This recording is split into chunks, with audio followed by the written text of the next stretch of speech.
nggak ada. Tidak ada Bapa, Putra, dan Roh, itu tidak ada. Eh, Israel tidak pernah mengajarkan konsep ketuhanan yang demikian.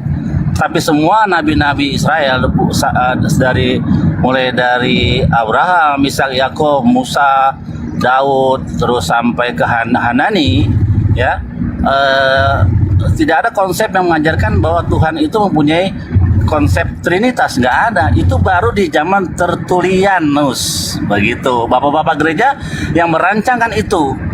Bahkan lebih baik Ebionit ketimbang bapak-bapak gereja yang mengusung paham Tritunggal. Ya, Ebionit tidak percaya bahwa Yesus itu adalah sang Bapa sendiri, gitu. Jadi itu ajaran yang tidak pernah diajarkan oleh nabi-nabi Israel, dan Tuhan sendiri dalam Torahnya tidak pernah memperkenalkan sekecil pun konsep tentang Trinitas. Kenapa kalian bisa mendapatkan Trinitas di dalam Torah? Karena terjemahan Alkitab kalian korup. Kita lihat kejadian 1. Veru Elohim merakhevet alpeni hamaim. Kalian rubah maka roh Allah melayang-layang di udara. Seakan-akan roh Allah itu seperti sundel bolong gitu, melayang-layang gitu.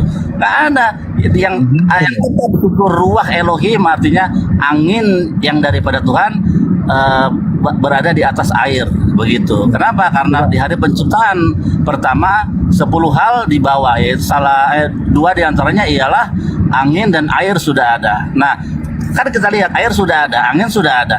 Kok udah ada air? Sementara air nanti dipisahkan di hari kedua, itu dipisahkan air yang di atas yang di bawah. Tidak ada konsep-konsep demikian pun, nggak ada konsep demikian, nggak ada sama sekali. Begitu demikian, saudara-saudara. Lanjut. Nah, lalu Yesus menurut Bang Billy siapa? Yesus itu dalam Yahudi dianggap siapa? Coba. Ada nggak eksistensi Yesus dalam Yahudi? Udah dibilangin 1 titik aja nggak ada. Oke, Yesus Hanosri di dalam catatan Talmud, ya. Dia mempunyai Yesus di dalam Talmud, ya. Kalian dengerin teman-teman di bawah. Kita melihat perbedaan Yeshua Hanosri yang ada di dalam Talmud, ya. Dia adalah murid. Jadi kalau orang mengaku rabi, sedangkan Paulus saja mengaku dia rabi, dia ngaku gurunya Gamaliel. Nah, Yesus kalau dia seorang rabi pasti ada gurunya, rabinya. Siapa rabinya?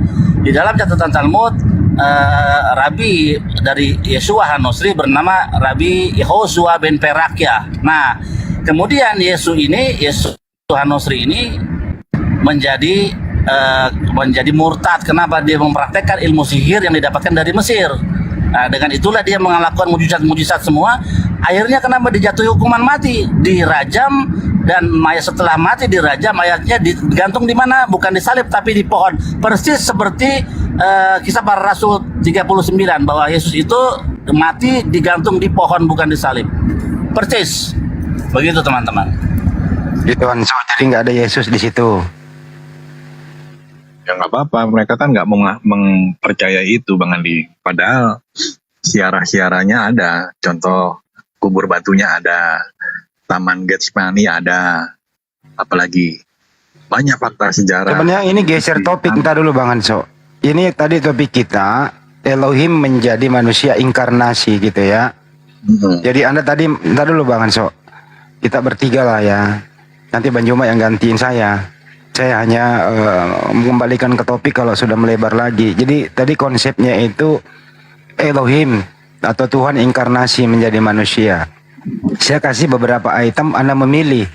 Tuhannya Yakob, Tuhannya Ishak, Tuhannya Israel itu turun menjadi manusia, inkarnasi menjadi manusia. Padahal mereka ini tidak mengenal seperti itu. Kenapa Hanso? Ini pertanyaan harus Anda jawab. Kenapa Hanso selalu mengais-ngais gitu ya di kitab orang untuk menjadikan Yesus itu ada Tuhan menjelma menjadi manusia? Nggak ada alternatif lain Hanso? Kalau nggak tahu alternatifnya nanti saya kasih tahu. Nggak ada jawaban lain atau bagaimana? Silakan. Maksudnya kenapa mengais-ngais ya? Ya. Mengais-ngais hukum Taurat gitu. Nggak ada mengais-ngais hukum Taurat, karena Taurat itu hanya fakta sejarah yang tidak dilupakan gitu kan.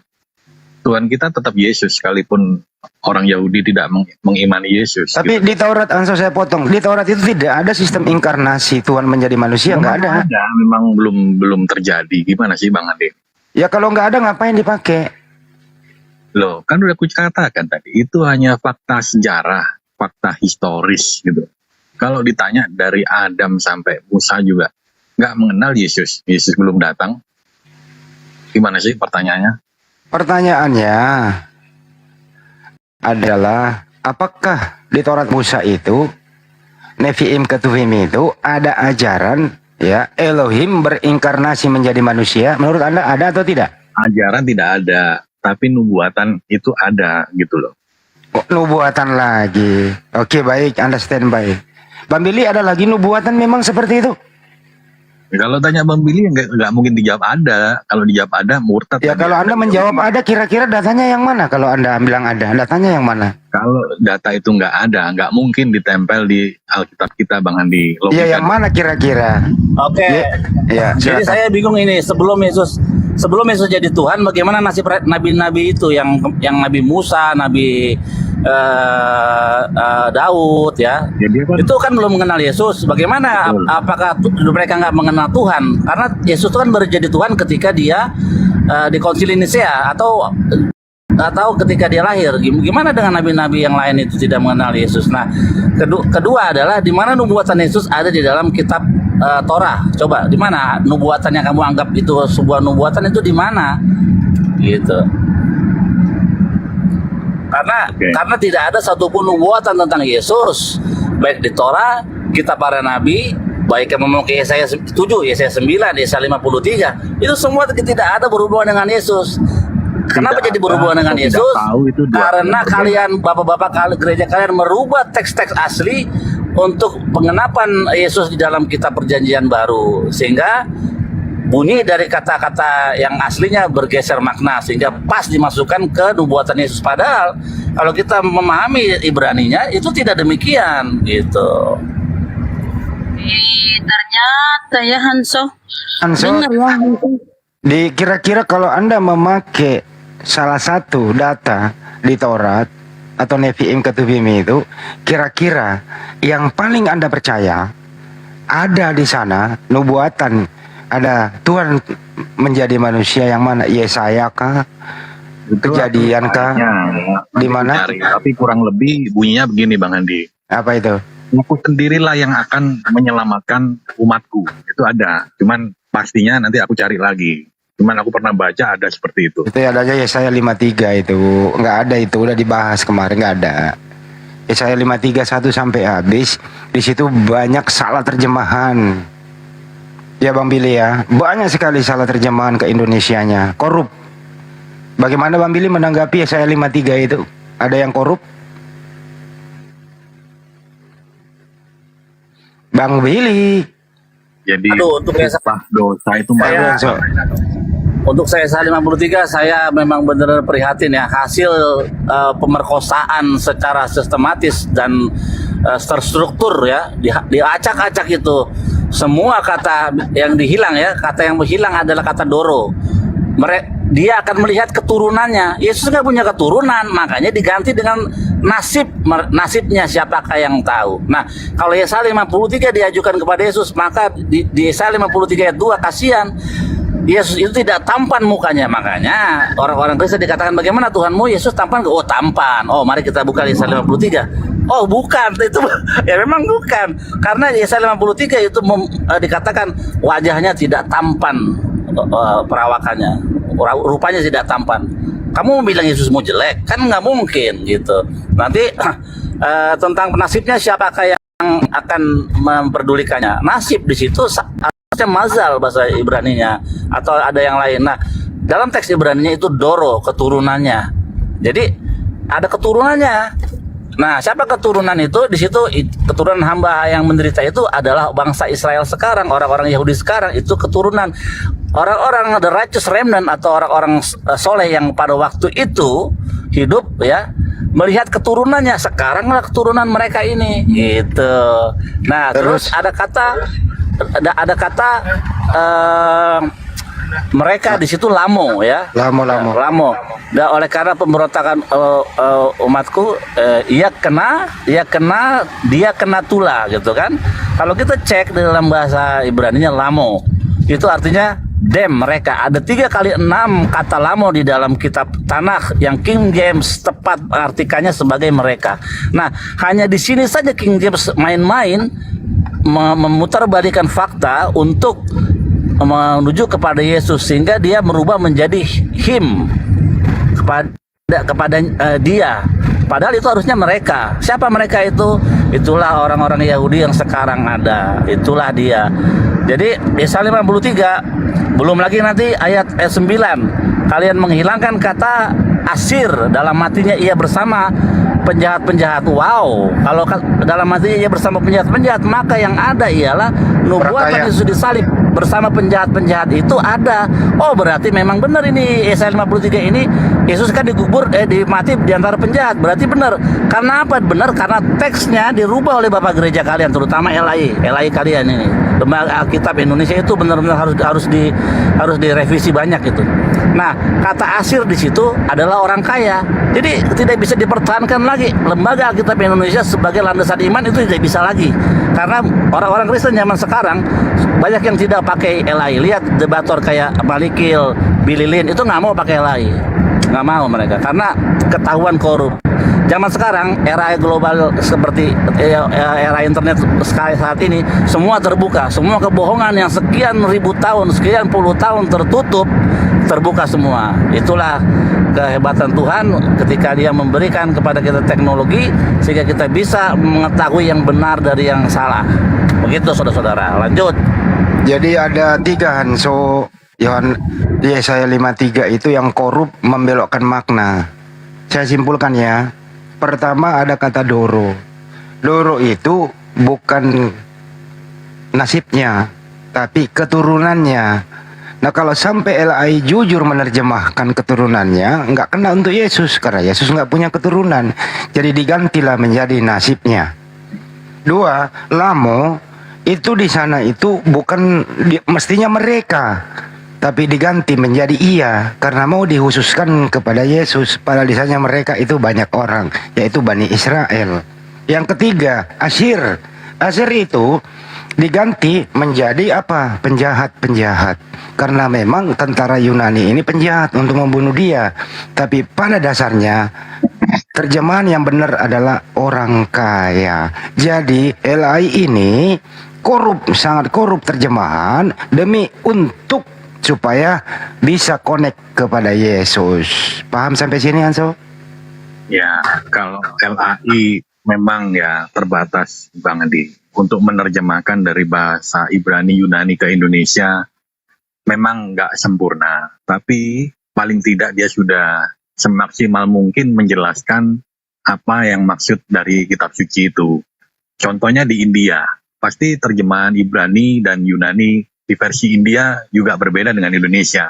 Pada kenyataannya sekarang detik ini kalau Bang Adi cek, ada 300 juta warga India itu menjadi Kristen. Nah, itu membuktikan kuasa saja. Kau kok jauh amat ke India?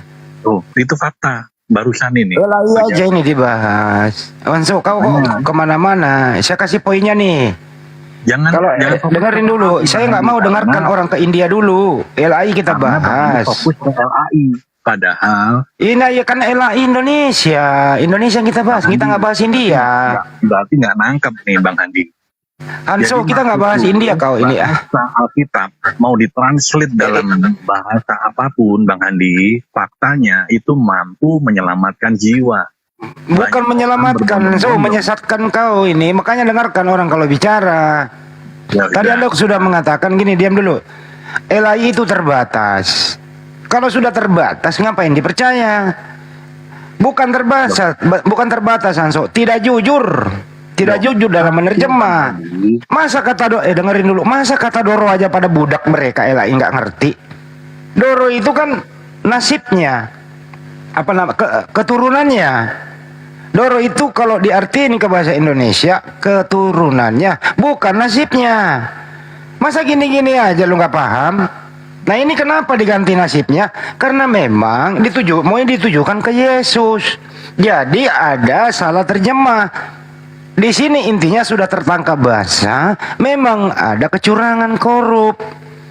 Jangan bilang keterbatasan, ini kesengajaan. Yang kedua, kata Lamo ini mestinya mereka diganti menjadi iya. Ini juga salah terjemah karena ada unsur penipuan. Yang ketiga, Asyir. Asyir itu adalah orang kaya, bukan penjahat-penjahat. Masa gini-gini aja kata per kata nggak mau jujur sih? Nggak, Anda udah menjawab LAI itu punya keterbatasan. Mestinya kalau sudah Anda punya nalar mengakui LAI punya keterbatasan, ya maju sedikit dong. Kenapa bisa terbatas? Kenapa tidak jujur menerjemah? Kenapa? Karena memang Anda ini mau dibodoh-bodohi oleh penerjemah agar Yesaya 53 ini Anda bisa menubuatkan ke Yesus. Jadi supaya masuk tuh barang, dirobahlah maknanya. Itu maksudnya, jangan ke India dulu, Hanso. Paham sampai sini? Ya, sesuai lah. Ya kalau udah paham diam, introspeksi diri. Ya benar juga ya. Kok diterjemahkan keliru gitu? Ini kita butuh orang jujur, Hanso. Lu kan temen gua nih. Ya jujur lah. Kalau diberitahu makna sebenarnya, ya koreksilah LAI itu. Kan itu yang penting. Nggak usah ke India segala. India nggak pakai LAI. Kan gitu. Nanti Jelas sampai sini? Bang Andi ini nggak ngangkep. Jadi Bible itu Bang Andi mau ditranslate dalam rupa bahasa apapun tidak merubah makna dan esensi bahwa keselamatan itu hanya Yesus satu-satunya. Itu poinnya Bang Andi. Nanti kau hajar lagi kalau Yesus satu-satunya. Jadi bagaimana nasibnya pertanyaan Bang Billy tadi? Kalau keselamatan hanya Yesus satu-satunya, arti Nabi Musa sampai Nabi Adam nggak selamat dong, karena belum ada Yesus. Bagaimana? Nah, kena lagi kan? Nggak kena. Nah, gimana? Karena 1000 tahun ruang di bumi itu hanya 1 hari di masa Tuhan. Jadi ketika dari Adam sampai sebelum Yesus datang, itu hanya waktu yang singkat di mata Tuhan. Jadi ketika 3 hari Yesus dalam maut itu. Gak begitu, pertanyaan sederhana, sesuai argumentasi Simon. So, dengerin baik-baik. Kalau keselamatan hanya melalui Yesus, Anda dengerin dulu. Kalau keselamatan hanya melalui Yesus, Nabi Musa ke atas sampai Nabi Adam nggak selamat dong, karena belum ada Yesus. Bagaimana? Ketika Yesus 3 hari turun dalam jurang maut. Kemana-mana jawabanmu, setiap argumentasimu. So, selalu kau nggak bisa membuktikan apa perkataanmu gitu loh. Ini baru mau kubuktikan Bang Andi. Kalau kita berbicara itu Hanso, keselamatan hanya kepada Yesus. Nah, dengerin dulu Hanso. So, dengerin. Begini sebenarnya harus bicara. Kau harus memperkuat argumentasimu. Keselamatan hanya pada Yesus. Di luar daripada melalui jalan Yesus tidak selamat. Ya, artinya kau harus Nabi Musa sampai Nabi Adam tidak selamat karena Yesus belum ada. Ngomong begitu dong. Jangan ambigu. Ketika dia turun dalam kerajaan maut itu, dia mengambil orang-orang kudus termasuk Musa dan kawan-kawan itu. Tahu nggak Bang Andi? Kamu bisa buktikan. Kamu bisa buktikan ada kuburan terbuka. Di mana itu kuburan itu terbuka? Di mana? Itu daerah kan mana? Alam roh itu. Penglihatan di mana alam. Daerah mana? Di kawasan Yerusalem atau Israel sana pernah ada kuburan terbuka. Ada zombie pada naik. Di mana itu? Orang meninggal itu terlepas dari ruang dan waktu Bang Andi. Jangankan Nabi Musa, Nabi Adam pun yang kalian sebut Nabi Adam. Ya udah cukup dulu ya. Saya ke Bang Billy dulu. Bang Billy, ini ada yang harus diluruskan Bang Billy. Menurut Hanso, keselamatan hanya pada Yesus. Jadi Yesus itu mati 3 hari, turun ke kuburan, di alam kubur, menginjili Nabi Musa, menyelamatkan Musa sampai Adam. Gitu. Menurut Bang Billy gimana? Menurut Bang Billy gimana? Ditempeleng ntar Yesus ya sama Musa. Ngapain lo? Malaikat maut aja ditempeleng sama Musa. Apalagi cuman Yesus gitu. Nggak ada, karena Yesus itu justru mengajarkan Torah.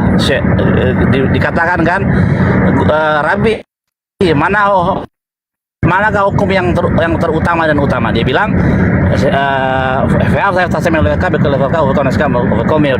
kasihlah Tuhan Allahmu dengan segenap hatimu, segala jiwamu, dan segenap kekuatanmu. Itu yang terutama. Jadi ajaran Yesus itu adalah ajaran Torah sebenarnya kalau kita bisa bersumber dari PB. Nah, kalau ajaran ini bawa Paulus, nah ini bukan ajaran Yesus dan bukan ajaran para nabi. Nah, kalau dikatakan Yesus itu pergi ke dunia orang mati, ke dunia maut, berarti berpikir Musa semua ada di neraka gitu, terus diambil gitu. Kurang ajar banget itu. Iya.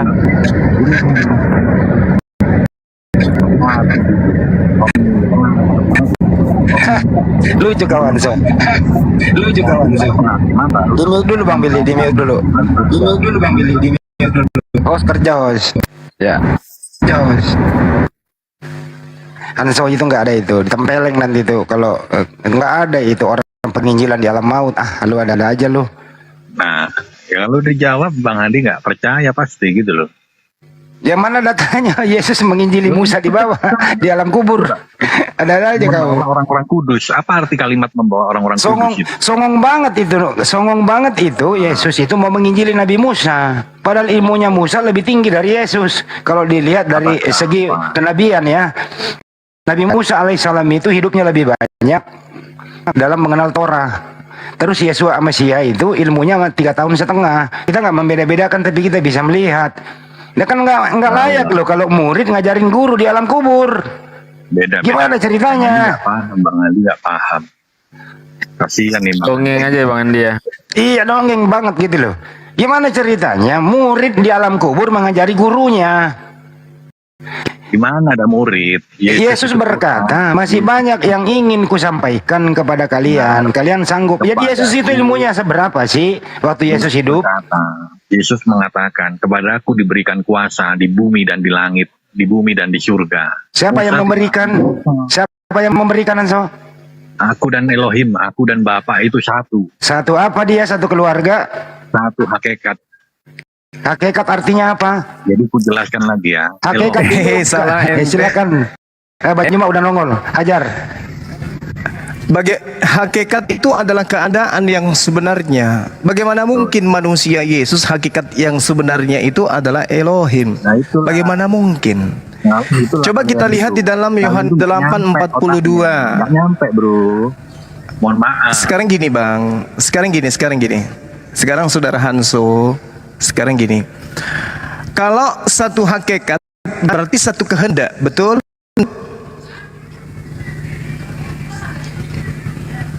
Betul? Satu hakikat berarti satu kehendak, betul?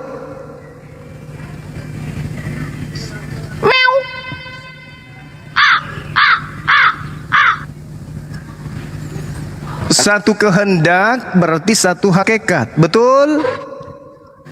Berarti nggak paham hakikat ini. Hakikat artinya apa, Anso? Coba. Aku dan Bang Andi dan Hakikat hakiki. hakikatnya manusia. Jadi kebenaran absolut hakikat Yesus yang sebenarnya. Pertanyaan saya, kalau Yesus dan Tuhan Bapa Elohim itu satu hakikat dengan Yesus, berarti Yesus dan Bapa itu satu kehendak. Betul atau tidak? Satu hakikat tapi tidak satu kehendak.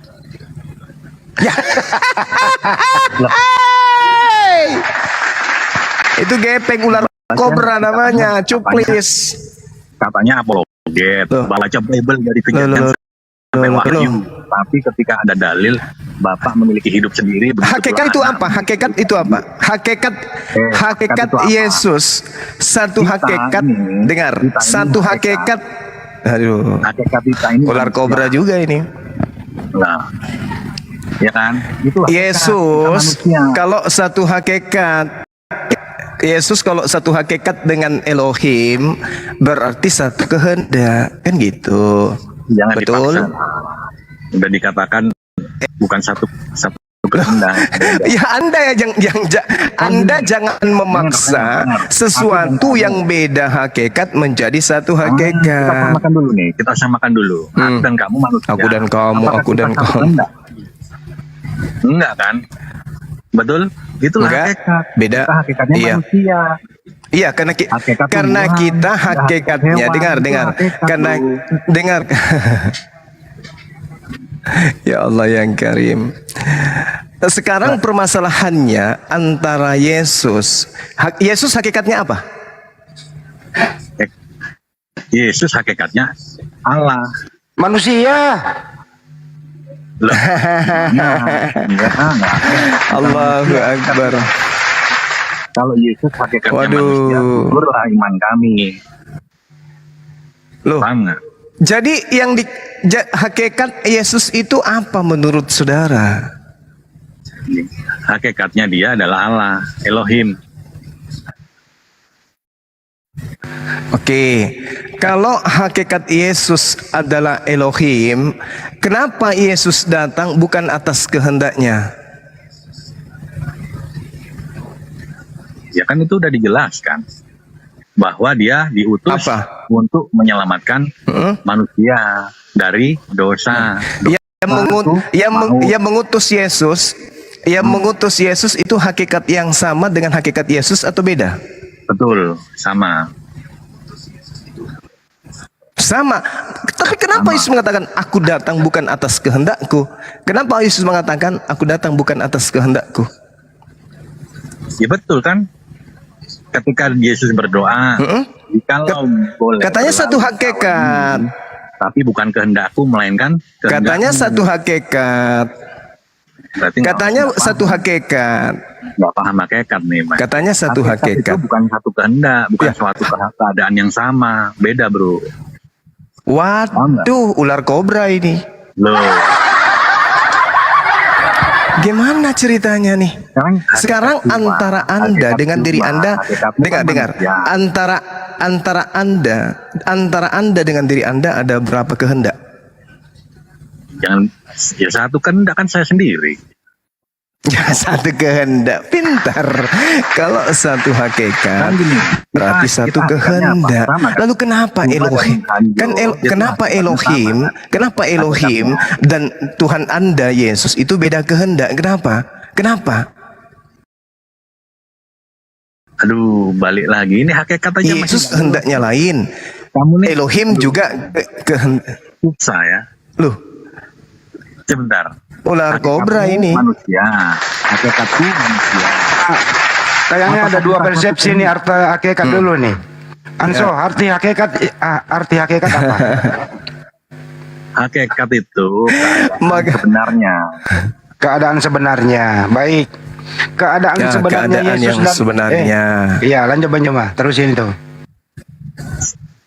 Lanjut Bang Kan Edi. Juma, Handi dan Hanzo, hakikatnya manusia. Apakah kita satu kehendak? Iya, betul. Kan tidak, bro. Pahami dulu hakikat itu, bro. Iya, betul. Kita beda kehendak. Hakikat kita satu. Oke? Nah. Kenapa itu bisa terjadi? Karena kita sama-sama makhluk. Karena kita sama-sama makhluk. Maka Betul. itu terjadi. Yesus makhluk. Elohim Elohim pencipta. Hakikatnya, pencipta. Yesus hakikatnya pencipta. Yesus Nah, pencipta juga, dia kan firman. ular kobra. Ular kobra. Gimana ceritanya? Lah iyalah, berbisa Anda ini Apollo mematikan. Makanya nggak paham-paham betul. Gimana ceritanya? Hakikat yang sebenarnya, kebenaran yang sebenarnya. Mari kita lihat 1 Yohanes 3 nomor 2. Bisa Anda bacakan ke saya? Bacalah. Bisa bacakan saya? Nah, Oke. Hai saudara-saudaraku yang kukasihi. Hai. Sekarang kita adalah anak-anak Theos. Tetapi belum nyata seperti apa nasib kita nanti. Oke. Kita akan begini, bahwa apabila kita tahu bahwa apabila Yesus menyerahkan dirinya, kita akan menjadi sama seperti Yesus. Sebab kita akan melihat Yesus dalam hakikatnya yang sebenarnya. Kita akan sama seperti Yesus dalam keadaan, dalam keberadaan Yesus yang sesungguhnya itu kita akan sama seperti Yesus.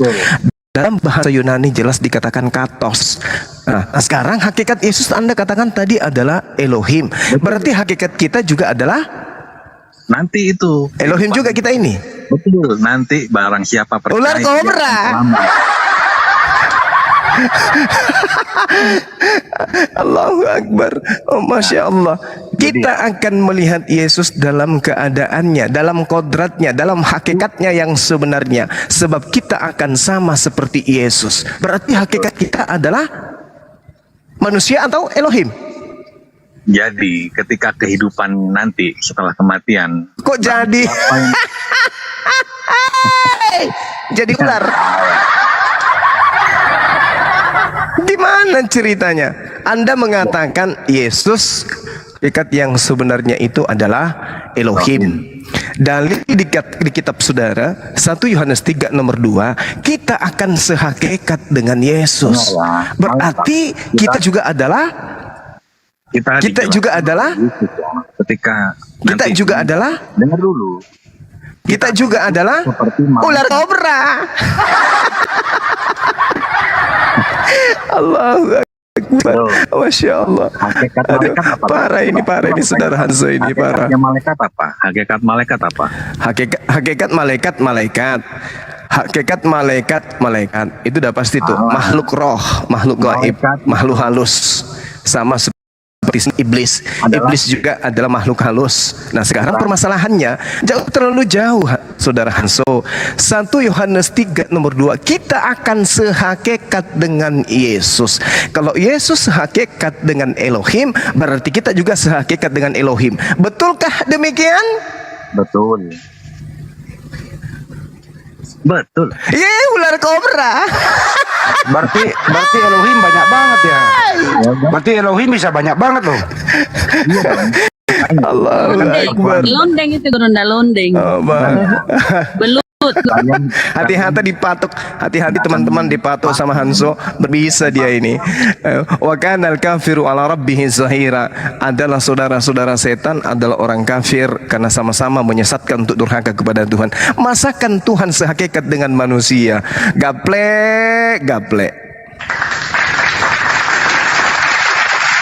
Ya, sekarang Allahu Akbar.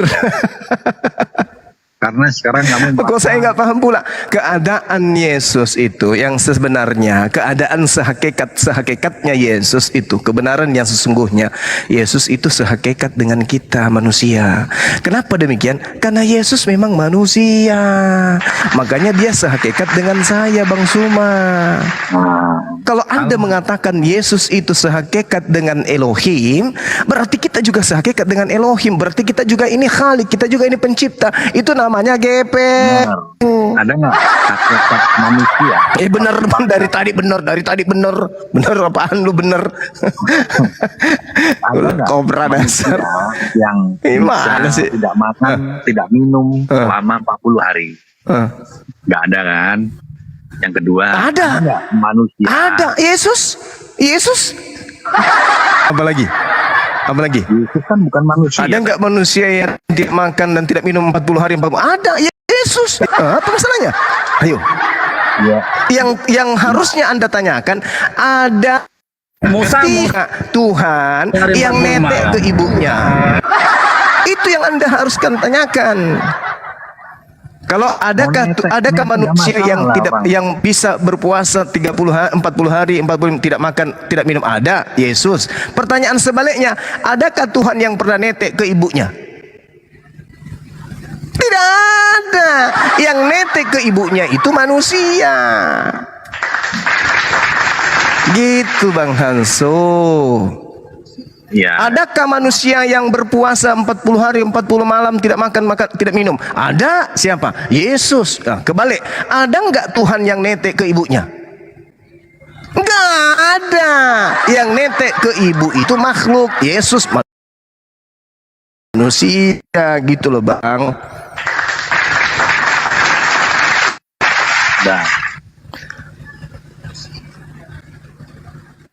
Dah.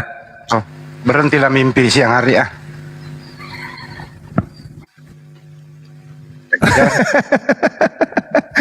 Allahu Akbar, Masya Allah. Ya gimana? Kalian ini memang susah untuk dipahamkan. Jadi kalau standarnya ada nggak manusia yang puasa bisa 40 hari 40 malam? Ada, namanya Musa Rabenu. Dia berpuasa 40 hari 40 malam Musa. kali 2 loh. Kali 2. Waktu dia turun yang pertama dengan Iya, membawa betul, golok betul. batu yang Kali asli. 2. Kali 2. Jadi Yesus belum apa-apa. Kalau standar mujizat adalah membangkitkan orang mati, wah, Elia dan Elisa membangkitkan orang mati. Jadi ketuhanan itu tidak dilandaskan, iman itu jangan dilandaskan atas mujizat. Kenapa demikian? Karena mujizat banyak di India. Kalian pergi ke India, banyak mujizat itu terjadi. Ular kobra, akhi. Banyak ular kobra di sana ular jadi kue. kobra, iya bisa. Ini ya, Jadi sapi. Yahudi dan Islam Jadi sapi. bersatu ya. Yahudi dan Islam bersatu hanya di Komal. Berpelukan. Kok memalukan?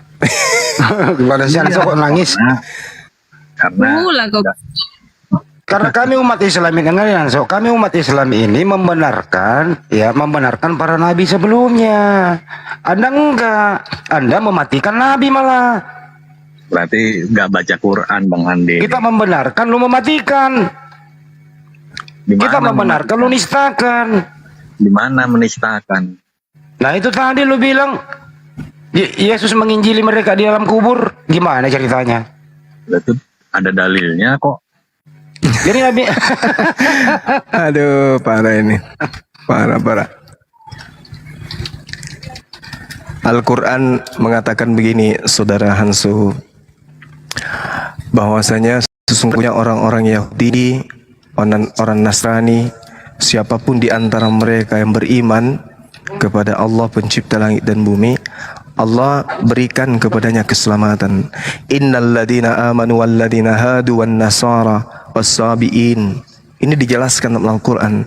Man amana billah, barang siapa di antara mereka Yahudi, Nasrani, umat Islam yang beriman kepada Allah dan beriman kepada hari kebangkitan, wa amila salihan, lalu beramal saleh, beramal kebaikan, falahum ajruhum inda rabbihim, mereka mendapatkan pahala dari sisi Allah. Tidak ada rasa takut kepada mereka dan mereka tidak akan bersedih hati. Makanya kami umat Islam, orang Yahudi, ketika mereka taat kemudian beriman, kami nggak ada kekhawatiran, nggak ada keraguan. Sedangkan saudara Kristen ketika berhadapan dengan Bible, maka keraguan itu akan muncul ketika akal berfungsi. Kenapa? Karena yang disembah adalah makhluk ciptaan. Ini poin yang Anda harus tahu. Titik temunya di situ. Jadi Allah Subhanahu wa taala memberikan ruang kepada orang-orang Yahudi yang beriman. Orang yang beriman, baik orang Sabiin, baik orang Nasara, baik orang Yahudi yang beriman kepada Allah dan tidak musyrik, tidak menyembah selain daripada Allah, maka Allah katakan mereka akan mendapatkan pahala, dan pahala ini upah bagi mereka adalah jannah, surga. Seperti itu Bang Hansu. Sementara Anda ini beda lah, lain Anda ini, warna Anda beda. Orang Yahudi menyembah kepada Allah, orang Islam menyembah kepada Allah, orang Kristen menyembah kepada anak Maria, Yesus. Beda kelas. Jauh Bang. para banyak mak Baru tahu orang Yahudi menyembah Allah. adalah Tuhan para nabi. Nah itu Coba paling tanya parah tuh. Bill, kamu nyembah Allah, Bill? Bill, Tanya aja Billy. Tanya Kalau aja. akhi Billy ditanya, apakah Tuhanmu itu maha suci, maha tinggi? Jelas. Pasti iya. jelas, iya. Apakah Betul, Tuhan betul, betul. akhi? Ah, tuh. Nah, Betul. Jangan kata saya, Rabi Sa'dia Gaun ya. Rabi Sa'dia Gaun di dalam targumnya, di dalam ayat yang berkata Anuki Hasim Eloheka, dia dalam targumnya menulis apa? Ana Allah Robuka. Jadi bukan saya yang bilang itu, tapi para ulama kami menyatakan bahwa Allah dengan Hasyim itu adalah esensi yang sama gitu. Kalau saya bilang pribadi atau orang yang sama itu salah bahasanya. Saya pakai esensi yang sama karena Tuhan itu sejatinya adalah sifat esensi karakteristik yang bisa dipahami. Agak lain kau Bil, warnamu lain Bil.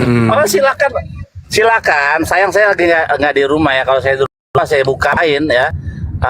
Ana Allah rubuka itu setara dengan Anoki Hashem Eloheka. Kenapa begitu? Rabi Sadia Gaon itu menulis begitu di dalam Judeo Arabiknya dia, gitu loh.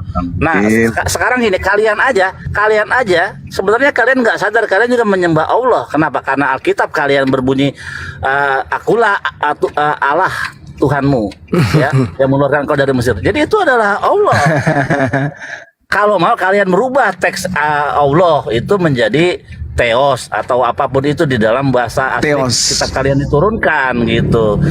Harusnya begitu kalian sendiri, nggak usah nanya ke saya, nggak usah nanya orang Yahudi. Periksa Alkitab kalian, Allah yang kalian sembah.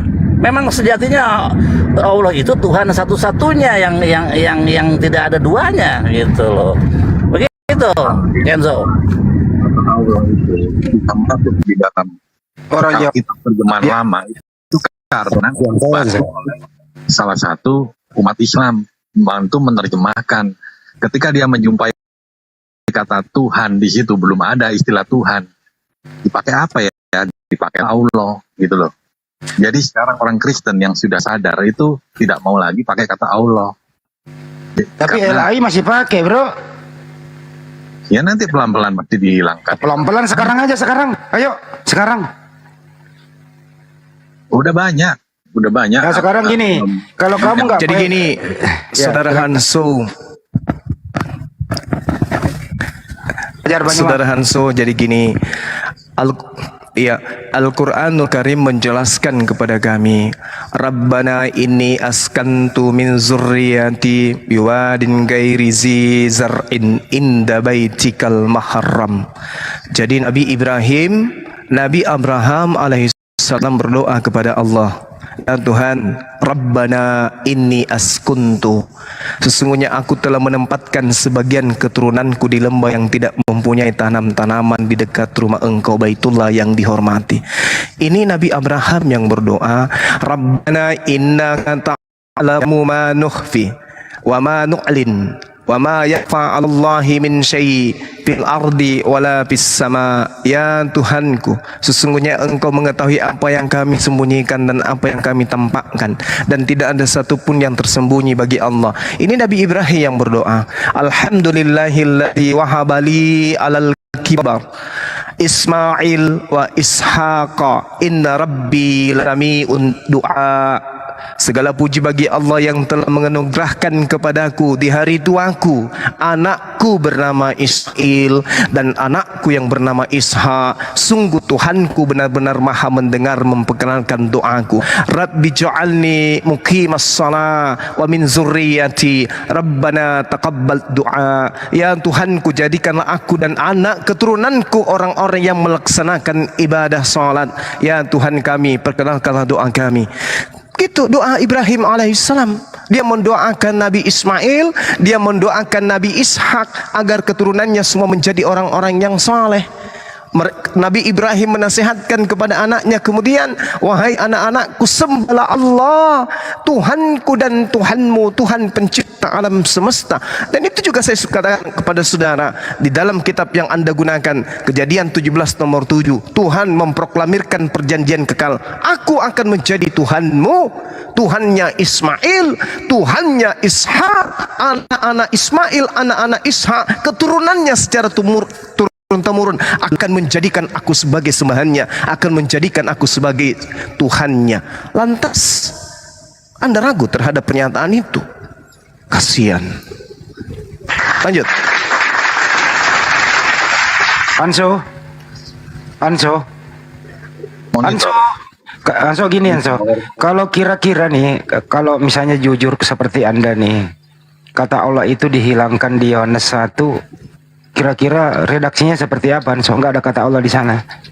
Original teksnya begini nih, en harke en hologos, kai hologos en proton theos, kai theos en hologos. Nggak ada kata Allah, gimana kira-kira terjemahannya yang benar? Udah mulanya Elohim, nggak masalah. Ditabok juga Yahudi lu. Nggak, Ditabok juga Yahudi. nggak bisa dong. Ya lo kenapa Elohim lu bawa-bawa di situ? Kalau mau tabok sejak dulu udah ditabok gitu loh. Masalahnya perjanjian lama udah nempel erat itu ribuan tahun. Nah itu dia. Bang Billy, Yohanes 1 katanya Elohim di situ dimasukkan. Udah, Bang Billy itu Yahudi yang agak lain gitu loh. Loh, Bukan Yahudi nggak boleh kau nilai orang kayak gitu. Serba salah memang ini Kristen ini nih. Meninggalkan istilah Islam, lari menggunakan istilah Yudaisme. Kena juga di sana. Itu dalam Maju kena, hukum mundur kena Taurat. nih. 10 hukum Taurat mengatakan jangan menyebut nama Tuhan. Ntar dulu jangan ke sana dulu, Anso. Jadi pada mulanya adalah firman. Firman itu bersama-sama dengan Elohim. Firman itu adalah Elohim, begitu? Betul. Betul. Bang Billy komentar? Enggak, diam dulu lu. Komentar Bang Billy, bener nggak tuh? Bang Billy monitor nggak nih? Bang Billy Masa- panik itu. Ular kobra. Ular kobra juga. Iya benar. Elohim Ya, diam dulu, diam. kita lihat Elohim itu bukan manusia, Lois El Mikazev ya. Di dalam kitab Torah dan dalam Hosea 11 ayat 9 dikatakan Hashem itu bukan manusia gitu. Jadi kalau mau disebut Elohim, Elohim itu kan bisa artinya kekuatan ya, otoritas. Jadi malaikat bisa disebut Elohim, para hakim-hakim bisa disebut Elohim, Yerusalem juga disebut Elohim. Nah, tapi kalau Elohim merujuk kepada Tuhan pencipta langit dan bumi, tentu tidak bisa karena nggak ayatnya nggak masuk, karena kalian kan teks asli kalian kan Yunani gitu, nggak bisa disandingkan dengan bahasa Ibrani. Makanya ketika Septuaginta atas paksaan desakan Ptolemy Mesir di Alexandria ya, itu dikatakan sebagai suatu musibah yang besar, sebagai kecelakaan, harusnya tidak boleh terjadi. Kenapa? Ketika kita diterjemahkan ke dalam bahasa orang-orang yang mempunyai konsep penyembahan berhala, akhirnya demikian jadinya. Kita lihat bagaimana Yunani itu berdiri dari keyakinan imannya dari pagan, dari penyembahan berhala-berhala ya. Romawi juga demikian. Ada nama dewa yang merek-merek Mortor, Minerva, Jupiter, Nuvo. Itu konsep-konsep itu. Nah, dengan itulah kalian membangun dasar iman kalian. Dari mana? Dari pagan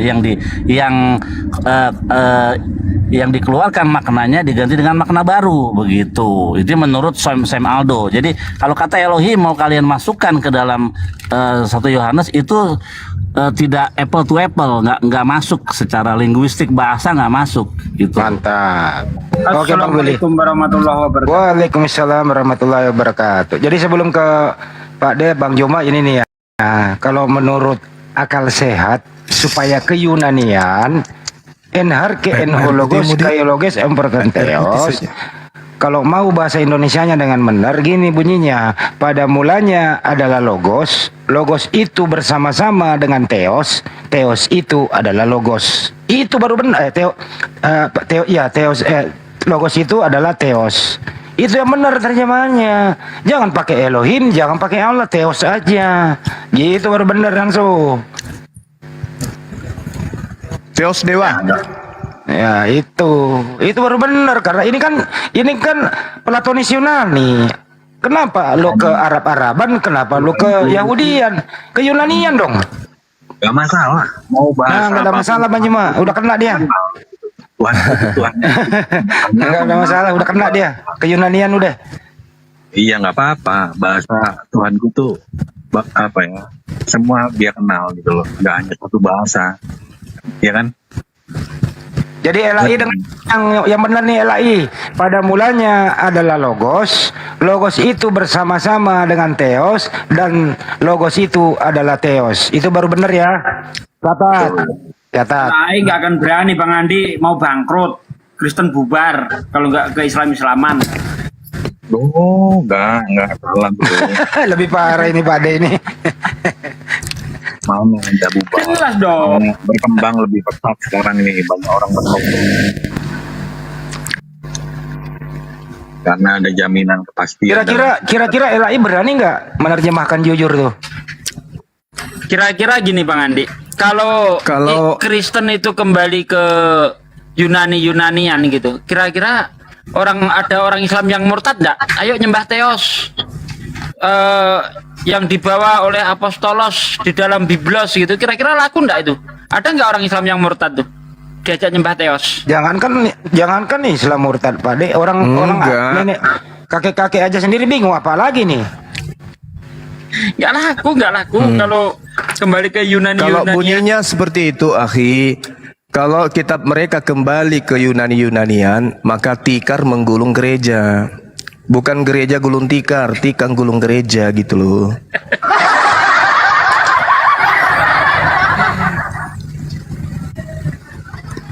Tapi saya lihat terjemahannya yang diterjemahkan jujur menurut mereka oleh Yakub Sulistyo.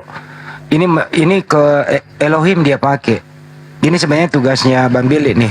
Kalau untuk LAI tugas kami, kalau untuk Yakub Sulistyo tugasnya Bang Billy. Benar ya Manyowa ya? Serba salah. Iya, betul. Serba salah mereka ini. Theos itu Tuhan, gitu loh. Dewa lah. Kembali ke topik. Gimana Bang Billy? Nggak mungkin itu sudah identik dengan penyembahan berhala. Stigmanya udah jelek Yunani ini, Theos, terus apalagi os-osan gitulah ya. Apostolos, Biblos, Apostolos ya. Kos-kosan. Dewa-dewa, logos ya, segala macam itu adalah berhala-berhala atau dewa-dewa mitologi Yunani ya. Makanya nggak laku. Nah, yang laku adalah di Indonesia memakai istilah Ibrani atau Arabik, itu laku gitu. Kenapa dia memakai Elohim? Karena berbau Ibrani-Ibranian, ke Ibrani-Ibranian. Dia udah nggak mau pakai Arab lagi, Allah diganti Elohim atau YHWH. Kenapa? Karena ini apa namanya, lebih top gitu. Kalau logos, wah pasti orang bingung, akan memerlukan berabad-abad untuk merekonstruksi, untuk menjadi konstruksi yang bagus tertata ke atas gitu. Jadi udah kadung gitu. Bener kata Akizuma tadi, tikar menggulung koten. Dengar ya. Quran mengatakan dalam Al-Maidah 5 ayat 82. Sungguhnya kamu dapati orang yang paling keras permusuhan terhadap orang beriman ialah orang Yahudi dan orang-orang musyrik. Nah, gimana kamu jelaskan ayat itu? Tadi di awal kalian mengklaim Allah dan YHWH itu sama. Padahal dalam Al-Maidah 5:82. Ini dalam hal syariat. Kamu nggak ngerti urusan itu. Jangan kemana-mana dulu. Yang dibahas ini adalah siapa yang plagiat. Ya, ini dulu yang dibahas, jangan kemana-mana dulu Hanso, jangan pindah topik.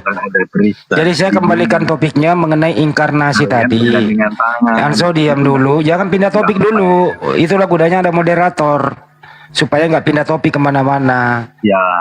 Topik pertama tadi sebenarnya ajaran siapakah yang ada muncul konsep inkarnasi itu. Ternyata setelah diselidiki, dipelajari, kesimpulannya adalah berasal dari himne Platonis Yunani. Di sanalah memulai, di sanalah budaya ada inkarnasi Tuhan itu, seperti Zeus dan lain-lain. Jadi saya mohon, kalau Hanso mau jadi Kristen yang baik, ya bersumberlah daripada Yunani itu. Jangan pelagiat ke Islam-Islaman, ke Arabian, jangan ke Yahudian, ke Ibranian. Nggak kena barangnya. Supaya jelas, gitu loh. Nggak ada, Oke. kita Arab-Araban, nggak ada. Nah, buktinya Biblemu itu yang di PB itu bahasa apa? Bahasa apa? Itu kan bahasa serapan semua. Jadi Yunani itu bukan bahasa asli, terjemahan juga. Itu Serba salah kan lu? Bahasa Batak, Bang Handi, bahasa Batak. Jadi cintailah original teks Bible mau ke Yunanian dong. contoh nih ya, ke Yunanian nih ya, pakailah Theos, Biblos, Apostolos, cakep itu. Kayak Hindu kan pakai istilah sendiri gitu loh. Ada, tenang aja. Kalau kita pakai Alkitab elektronik itu mau bahasa Yunani ada, bahasa Ibrani ada, tenang aja, dipakai. Jadi semua. menurut Anda itu misalnya Rasul Paulus diganti Apostolos Paulus, cakep ya? Boleh, cakep. Cakep. Pada mulanya Jadi adalah kalian logos, permasalahan- bukan firman, cakep ya? Bang Andi, yang kalian permasalahkan ini yang remeh-temeh gitu loh. Loh Bukan ini asal- pondasinya, coy. Ini kalau dihapus, ya, ya itu tadi apa namanya gereja gulung tikar. hal yang remeh-temeh yang kalian Bukan bahas. remeh-temeh, ini pondasinya loh, Hanso. Serius, ini substansinya di sini. Coba bayangkan ya, satu Yohanes 1 aja lu rubah dengan jujur, tidak ke Islam-Islaman, tidak ke Ibrani-Ibranian, tapi khusus ke Yunanian, apa masih laku tuh? Laku dah. Laku aja pada katanya lah nih. Semua agama di dunia ini menjadi korbannya Kristen. Ketika mereka di Bali Tuhannya beda lagi. Sang Yang Widiwasa jadi korban Hindu. Ketika nanti di Cina entah Tuhannya apa lagi. Jadi Kristen ini berkamuflase. Di mana dia berada di situ, di mana ada mayoritas di situ nama Tuhannya dipakai. Nggak peduli. Walaupun itu nama dewa sekalipun dipakai sama Kristen. Ya, kalau Anda baca di dalam Bible bahasa Bali itu Sang Yang Widiwasa. Coba, itu kan nama dewa mereka. Kok bisa dipakai? Kalau memang Kristennya agama dari langit, tentu nama Tuhannya nggak berubah-ubah. Sebagaimana Islam di mana Tuhannya nggak berubah, Allah tetap Allah. Mau diterjemah ke dalam bahasa apapun tetap Allah. Nah, Kristen ini enggak. Karena mereka bagaimana itu bisa menangkap jiwa-jiwa. Itu yang terpikir oleh mereka sehingga berkamuflase. Sebagaimana yang tertulis dalam Matius 10 ayat 16, lihat aku mengutus kamu seperti domba di tengah kawanan serigala, berbuatlah cerdik seperti ular, tulus seperti merpati. Ular adalah simbol iblis. Kalian memang diperintahkan untuk seperti iblis. Dalam Bible, ular simbol iblis, tidak ada simbol lain. Lihat aku mengutus kamu seperti domba di tengah kawanan serigala, berbuatlah cerdik seperti ular, tulus seperti merpati. Jadi harus kamuflase supaya bisa memurtadkan orang. Begitu. Di mana ada kita memurtadkan orang? Ya, jangan tutup mata deh Hanso. Duh. Anso gak lihat apa ya Pak Dea? Aduh. Anso itu sudah pemain lokal, Anso dengerin, pemain lokal itu sudah kurang ampuh, tapi itu sudah ngimpor pemain asing, bahkan mau naturalisasi itu pemain asingnya. Gak percaya? Mana? Contoh.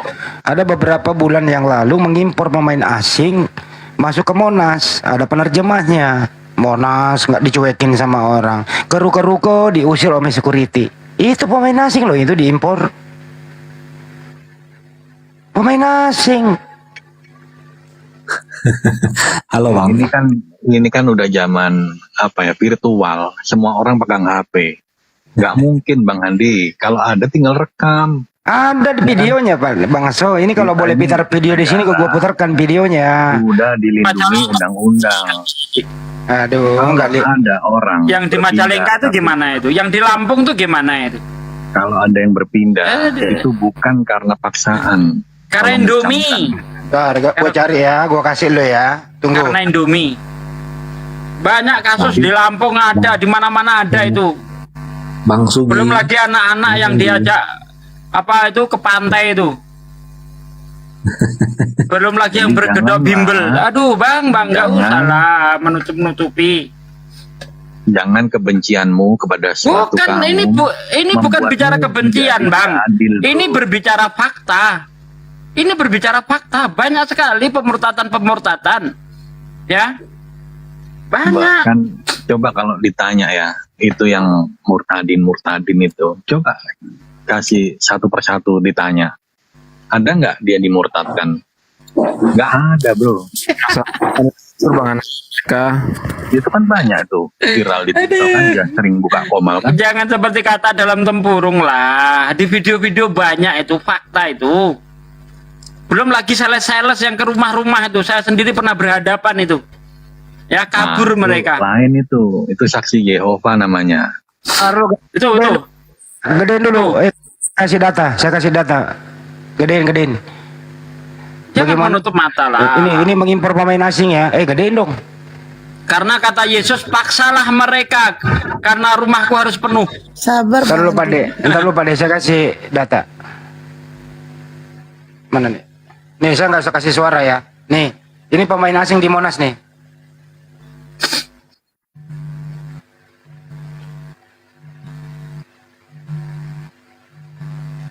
Halo ya. Nih pemain asing di Monas nih. Mana sih orang asingnya tadi tuh? Nih, dicuekin. Nah ini dia nih. Nih. Impor pemain asing nih. Nih, gue deketin nih orangnya nih. Nih. Udah cukup ya. Nih, impor pemain asing coy. Cukup. Iya, masalahnya kan nggak semudah itu toh. Akidah orang itu kan nggak semudah itu dibalik. Bukan masalah akidah dan tidaknya, tapi terbukti bahwa sudah mengimpor pemain asing. Kalau aku bilang itu oknum, boleh. Ya memang oknum, siapa bilang kelompok. Makanya setiap agama pun ada oknumnya. Ya itu saya kan udah bilang, impor pemain asing untuk penginjilan.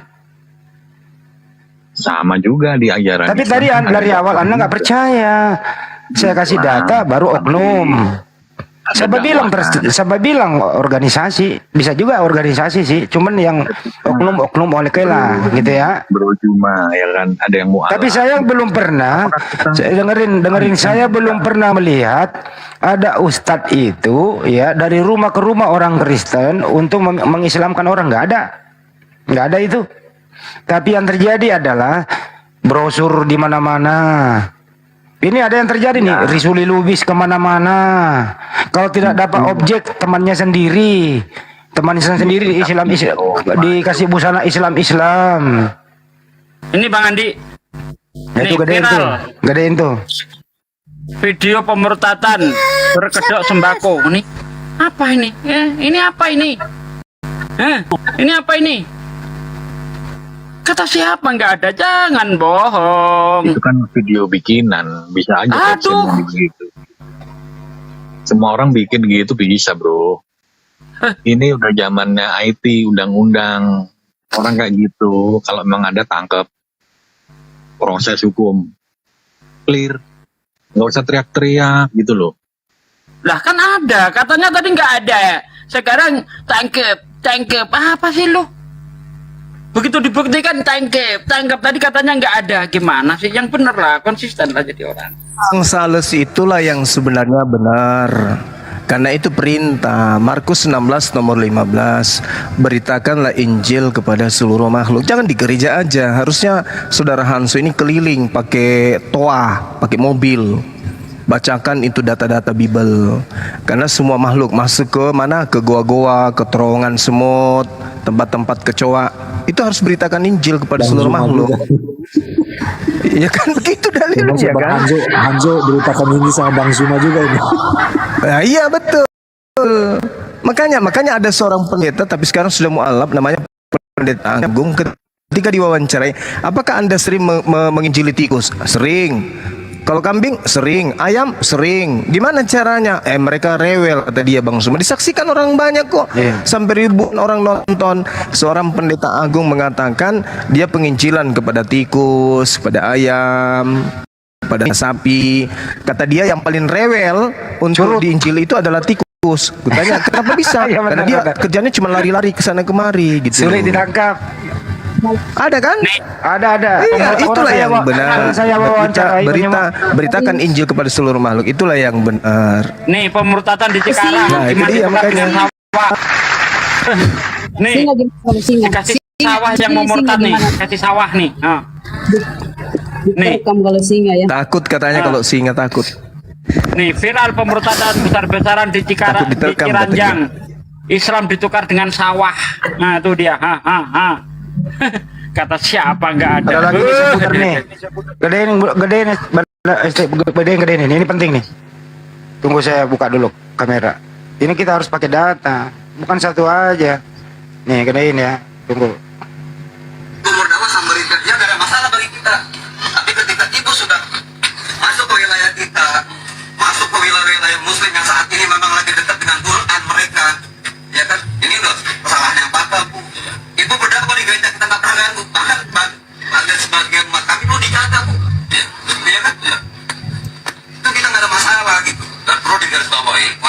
ada beberapa non muslim, tapi kami sangat-sangat menghargai warga kami yang non muslim, tidak pernah mengganggu atau menghasut bagaimana silakan agamamu, bagaimana, tapi dengan datang ibu ke masyarakat kami gitu, Cukup. sekali lagi tanpa ada Cukup. Data. Gimana itu? Ketangkap basah. Bang Handi ini lucu. Cukup, tahan. Padahal HP dia kita disuruh cukup. Kita disuruh Iya. tahan. Iya gitu ya Bang Anso. Nggak, Iya. Iya, sudah. Iya, sudah. Ular kobra. ular kobra. Beritakanlah Injil kepada seluruh makhluk. Sikit, ular naga. Itu perintah itu. Jadi kalau tidak Anda jalankan ya Anda tidak mentaati perintah Yesus berarti. Tapi hati-hati, saya punya tangkisan tendangan melayang dan tendangan sliding gunting. Kalau Anda beritakan Bible ya kami tangkis lah. Itu bayangkan bagaimana seorang muslim itu menghadapi orang-orang seperti itu. Mereka masih, sebentar Bunda ya, masih mereka mengedukasi, masih mereka memberikan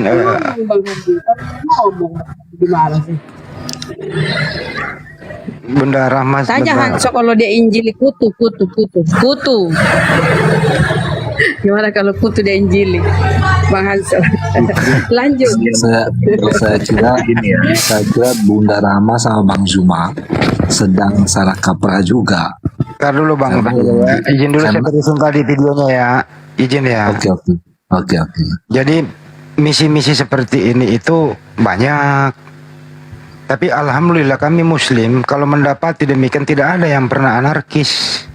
Semua diedukasi, diberi peringatan. Janganlah menginjili orang yang sudah beragama, janganlah mengkristenkan orang yang sudah beragama.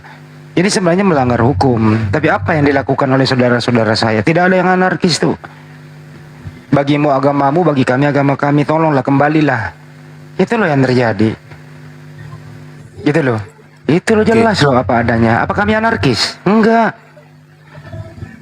Ini Mana lo, Bang? enggak bahas itu ya. Oke. Enggak, ini tadi soal ular kobra, soal kutu. Ya ini harus diluruskan juga karena di dalam ya, jadi segala makhluk di sini jangan bisa dipisahkan dengan ayat selanjutnya Bang Zuma. Ya kalau lihat nanti di situ di ayat 15 itu lalu ia berkata kepada mereka, pergilah ke seluruh dunia, beritakanlah Injil kepada segala makhluk. Jadi, sambung siapa yang percaya, masa ular bisa percaya ngomong? Siapa yang percaya akan diselamatkan, tetapi siapa yang tidak percaya akan dihukum.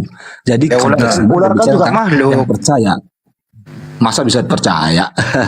jadi jangan terlalu dianalogikan. Oh jadi bisa kutu, bisa kambing. Nah itu juga saya kira salah kaprah lah ya, keliru lah ya. Terima kasih Bang. Ya, yang saya tahu diperintahkan untuk diberitakan kepada seluruh makhluk sih. Betul. Jadi Itu kan yang saya tahu. dalam konteks itu tidak kutu, tidak ular ya, ular kobra apalagi ya. Itu berbicara tentang siapa yang percaya. Jadi yang percaya itu pasti tujuannya kepada manusia dong. Ya, Bang Zuma. percaya tidak percaya kan itu urusan belakang. Yang penting injilin dulu. Mana tahu ada kemudian kutu percaya kan gitu. Bang Zuma keliru. Kutunya dibaptis lah. Anda ini ketawa sedih apa ketawa bahagia bro? Nah, ini sih luruskan kelulu saya nggak pernah sedih sih Bang ya. Sedihnya soal debat ini lucu-lucuan aja. Ya buat Anda lucu-lucuan karena memang nggak bisa diseriuskan. Karena serius nanti urat-urat lehernya agak ini nih bersitikannya. Ya contohnya itu loh makhluk itu. Kalau menurut Anda monyet, ular, coro itu makhluk nggak, Bang? Makhluk hidup nggak? Coro apaan sih Bang? Kecoa. Bang Handi. Coro. Oke, nggak usah bicara konteks lah. Kalau bicara konteks konteks pasti Jopang. Anda harus tahu bahwa yang dimaksud adalah manusia. Logikanya saja emang bisa memberitakan Injil kepada kecoa, gitu loh logikanya. Jadi segala makhluk di sini ya menuju kepada manusia dalam konteks ini. Karena pemberitaan Injil itu pasti objeknya manusia, begitu Bang. Kenapa nggak ditulis ya ayuhan nas ya? Kenapa segala makhluk? Kan bedanya di situ Bang Juma ya. Dalam konteks ya boleh aja sih, ya tergantung Bang Handi lah bilangnya gitu ya. Bang, Ya. Yun, Saya kira itu ya. Al-Quran Oke. sangat indah ya. Litubayyina Nah, linnas. saya berharap diskusi ini, halo Bang Juma ini orang debater yang baik ya, baik menurut saya. Nah, saya kira ketika Bang Juma mengutip selain Alkitab, membahas Alkitab lalu membandingkan dengan kitab yang lain, maaf saya nggak mau sebut ya, karena itu sentimental ya, sensitif. Saya kira tidak fair ya, karena tentu kalau abang misalnya kutip untuk membenar atau untuk menyanggah Alkitab, ya itu diskusinya tidak fair. Salah itu. Argumentasi Anda salah. Sebelum kau Bang Juma, kami nggak pernah kayak gitu. Yang plagiat itu, Mbak, dengerin dulu Bang gantian. Yang plagiat itu LAI yang Anda memakai istilah Islam. Itu maksudnya. Pengembangan bahasa, saya kira gini loh Bang ya, supaya bisa dimengerti ya, mengapa ada penerjemah, bahkan berapa ratus bahasa diterjemahkan di Indonesia. Kan kita tahu bahwa memang bahasa ini bahasa yang bisa dimengerti. Tidak semua orang akhirnya kalau misalnya Yunani ya, hanya yang baca hanya orang-orang yang mengerti Yunani, lalu yang lain jemaat biasa. Tapi persoalannya banyak melebar. Terjemahannya itu keliru, korup. Ada memang problematika terjemahan itu ada Bang. Korup Bang. Jadi karena korupnya ini, terjemahan LAI korup ini gitulah ya, membuat imannya Anda kuat. Gitu loh. Nah kalau jujur iman Anda goyang. Nah inti masalahnya. Kalau LAI menerjemahkan jujur, iman Anda goyang. Tapi LAI menerjemahkan korup, iman Anda kuat. Itu persoalan. Misalnya gimana Bang? Coba beritahu ke saya. Contohnya saja. Berikan contoh Bang. Theos, apa artinya? Ya, Yohanes 1 Theos diterjemahkan ke bahasa Indonesia jadi apa? jadi Allah ya. Nah ini yang korup. Dari mana ceritanya Theos diterjemahkan menjadi Allah? Apa nggak korup tuh? Theos itu ya Jadi Tuhan, gini, bro. Bang. Iya silakan Kan Bang Juma. memang Bang Kojon, jadi gini ya. Bang. Silakan Kita Bang. kan kita kan hidup berdampingan di Islam itu kan dalam hal ini baginda Rasulullah Muhammad SAW kan datang belakangan dia kan. Kemudian kitab yang dibawa oleh beliau tertuliskan dengan sangat jelas di sana, wa minhum ummiyuna la ya'lamuna al-kitaba illa amaniya wa inhum illa yazunnun. Di antara mereka ada yang buta huruf, yang tidak mengerti kitab Taurat kecuali hanya berangan-angan, dan mereka hanya menduga-duga. Nah, ayat selanjutnya dikatakan kemudian oleh Allah, fawailul lilladzina yaktubunal kitaba biaidihim. Orang yang tidak mengerti Taurat ini menuliskan sebuah buku dengan tangan mereka sendiri, lalu mengatakan ini dari Allah, padahal sesungguhnya itu bukan dari Allah, itu adalah karya tulisan mereka. Kemudian lalu mereka jual ke Roma dan Yunani, tembus sampai ke Indonesia. Ini Al-Quran yang menarasikan itu, dan kami beriman kepada pernyataan Al-Quran ini. Maka ketika kemudian Al-Quran itu sampai kepada kami beriman. Dan dikatakan pula di dalam Al-Quranul Karim, inna syaitana lakum adu fattakhizu aduwa. Sungguh setan itu musuh bagimu, maka perlakukanlah ia sebagai musuh, karena sesungguhnya setan itu hanya mengajak golongannya agar mereka menjadi penghuni neraka yang menyala-nyala. Nah, tadi kembali, sabar. Tadi pernyataannya adalah beritakanlah Injil kepada seluruh umat Islam. Dengan kata lain, beritakanlah Injil kepada seluruh makhluk. Umat Islam juga makhluk. Maka Injil, kitab yang dibuat berdasarkan angan-angan tadi, diberitakan kepada umat Islam. Kami hadir sebagai apologet Islam untuk membentengi umat kami gitu loh, supaya jangan kemudian diajak ke neraka bersama-sama. Yang Anda maksud dengan kitab angan-angan ini apa ini? Kitab saudara Alkitab yang Alkitab. ditulis Lukas, Markus, surah Paulus. Iya, bukan Bible. Dasarnya apa, Bang? Oke, baik. Di dalam Lukas Sebelum 24 jawab. nomor Sebelum jawab. 44. Oke, silakan. Itu yang pertama ya. Sebelum dasarnya apa? Yang itu yang pertama, yang angan ya. Oke, Yang saya jawab. Apa? Oke, siap. Saya jawab.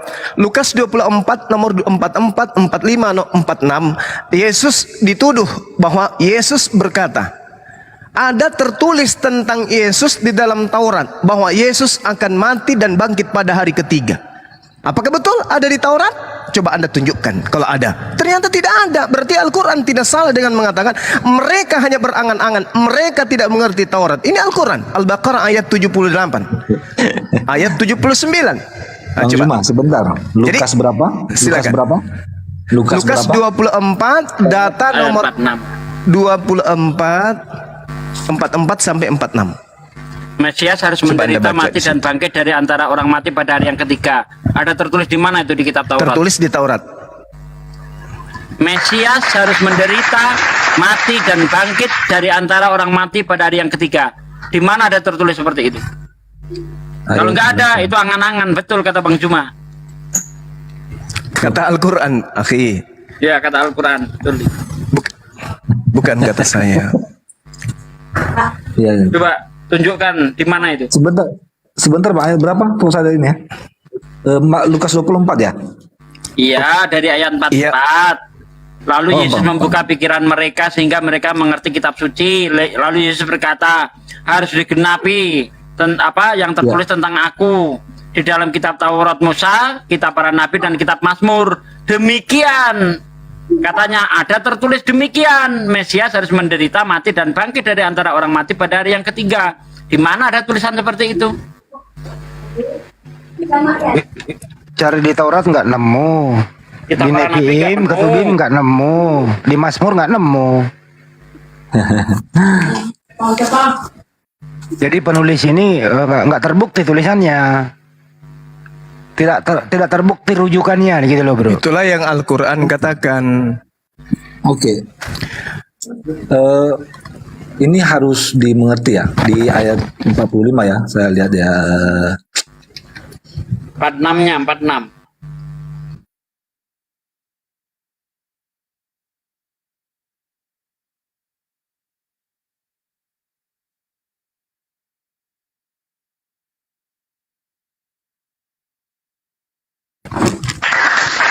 Di mana ada tertulis?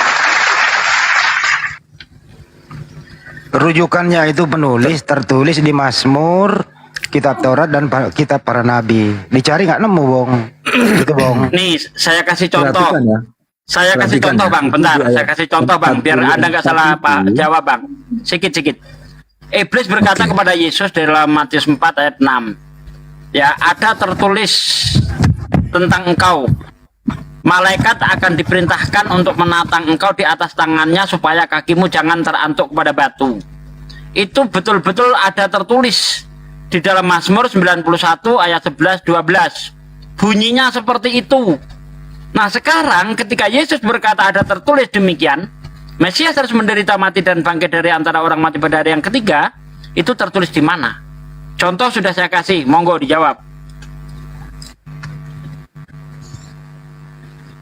Satu lagi. Yohanes 3 nomor 13. Tidak ada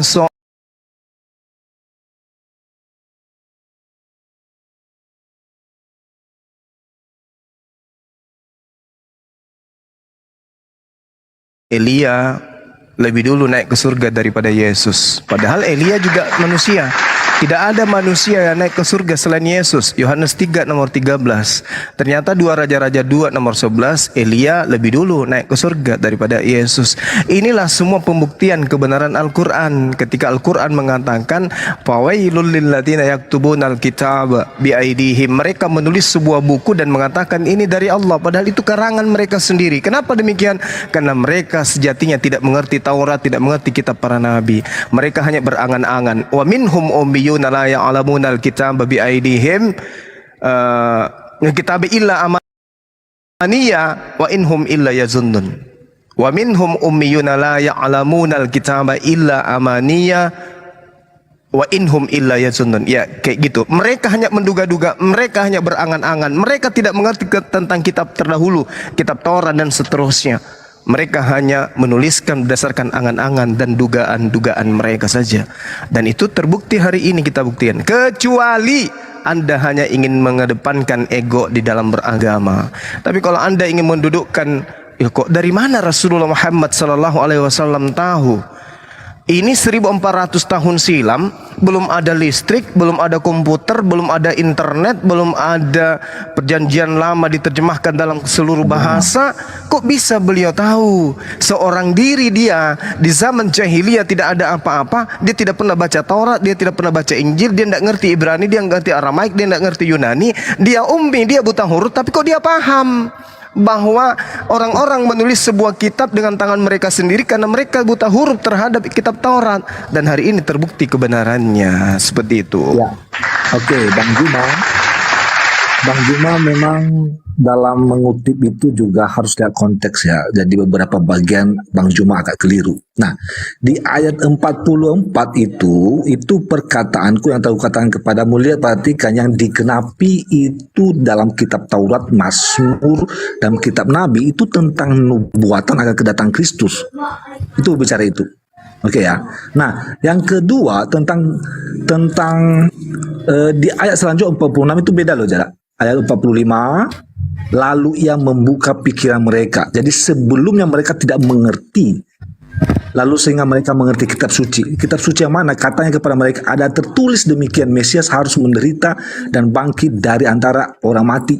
Ini tidak merujuk kepada kitab Taurat, Musa, dan kitab Nabi tadi loh ya. Terus ini kitab apa? merujuk kepada kitab suci. Kitab suci ya, kitab suci perkataan-perkataan Yesus tentang dirinya bahwa ia akan mati dan akan bangkit. Nanti kita lihat di dalam ini. Emangnya zaman Yesus 4 kitab Injilmu itu udah ditulis? Anda ngerti nggak arti tertulis? Kitab. Apa arti tertulis? Kitab suci ada tertulis demikian. Jadi kata. Iya, tertulis maksudnya apa? Tertulis itu apa artinya, Bang? Coba dijawab dulu, Bang. Apa tertulis dong? arti tertulis apa, Bang? Apa, Bang? Tertulis Tersurat. Tertulis itu sudah ditulis, tersurat atau termaktub. Lihat KBBI. Nah, kalau sudah ditulis berarti ada sebuah kitab yang isinya seperti itu. Kalau itu merujuk kepada perjanjian baru, zaman Yesus perjanjian baru belum ditulis. Bagaimana kamu bisa merujuk ke perjanjian baru? Izin dulu, saya kasih contoh dulu lagi satu Karena ya. di dalam perjanjian kita berbicara tentang Dengerin dulu Bang. nanti lagi. Sebentar ya. Sebelum, izin dulu, saya dulu Bang, izin Mas, 1 menit paling lama. Sebelum saya ke Makassar, saya telepon adiknya Bang Juma. Adiknya Bang Juma berkata, Bang Andi, di wisata Bolangi milik Bang Juma ada tertulis, 1, tanah ini milik Bang Juma, ada kolam renang, ada kelinci, ada villa, ada masjid Nur Maulida, ada musola. Setelah saya ke sana, benar ada tertulis. Itu yang dimaksud. Kedua lagi nih, Pak Hendra mengatakan ASEPA itu lu cari di Google ada tertulis ASEPA tempat rehabilitasi narkoba. Setelah saya cari ada benar tertulis. Itu maksudnya. Paham nggak sih analogi ini, Bang? Bener nggak, Bang? Paham nggak? Ini sekaligus memberitahu Anda semua nih. Ini contoh sekaligus memberitahu Bang Juma, nggak apa-apa ya. Ya, lanjut. Pak Hendra. Ayo, Akhi Billy silakan.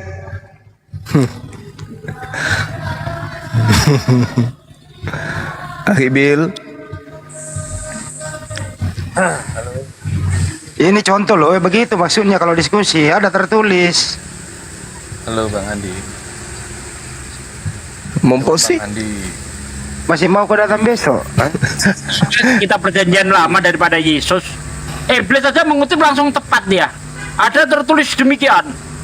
Ya, malaikat akan diperintahkannya untuk menatang engkau di atas tangannya supaya kakimu jangan terantuk kepada batu. Saya cari-cari ketemu di Mazmur 91 ayat 11-12. Ketika Yesus ngomong, saya cari-cari nggak ketemu. Berarti iblis lebih hafal Bible perjanjian lama daripada Yesus. Berarti lebih jujur iblis ya, Pak De? Betul. Betul. Mapakoi. Coba di Keluaran 19 ayat 11. Iya. Menjelang hari Iya, ketiga, iya. mereka harus bersiap sebab pada hari ketiga Tuhan akan turun di depan mata seluruh bangsa itu di Gunung Sinai. Ular Oh, kobra. nggak mirip ya? Mirip pun tidak. Kata Mesiasnya harus menderita mana? Mesias harus menderita mana?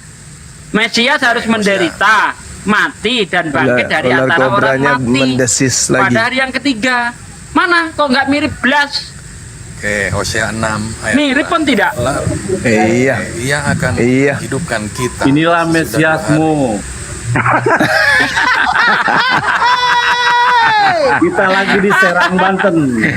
Aduh, Anzo.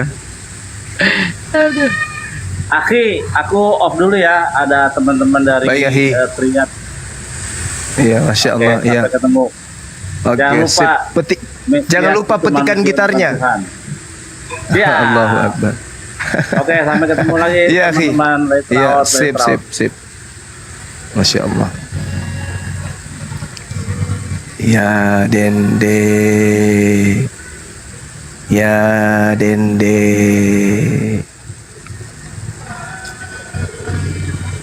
Maha Ya, benar Allah dengan Dende. segala firman-Nya. Ternyata Al-Quran mengatakan angan-angan saja. Ternyata benar. Ada tertulis, ya ada tertulis di akte kepengurusan ABI, Pak Desugi adalah Dewan Pengawas. Setelah saya baca ada benar tertulis, kan gitu maksudnya.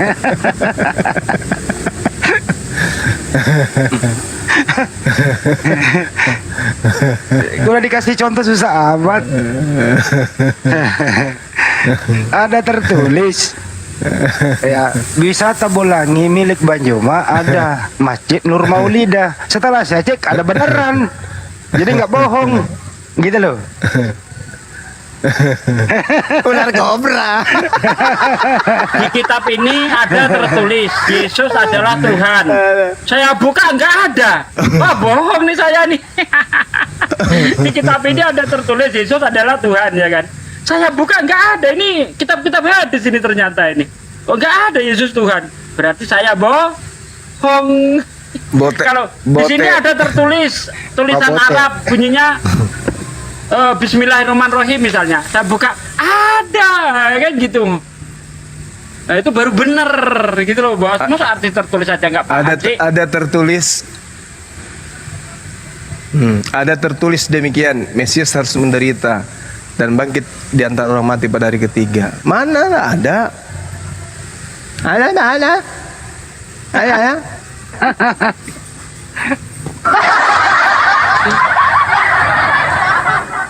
Quran tidak keliru mengatakan itu. Yang luar biasa ini wahyu Allah yang datang kepada Rasulullah Muhammad SAW Sallallahu alaihi wasallam. yang mengatakan hal demikian, dan ternyata tahun 2024 awal kita membuktikan kebenarannya. Tapi memang ini loh, memang Yesus berkata angkatan jahat ini minta tanda angkatan jahat. Apa tanda yang diberikan angkatan jahat oleh Yesus? Tanda Yunus.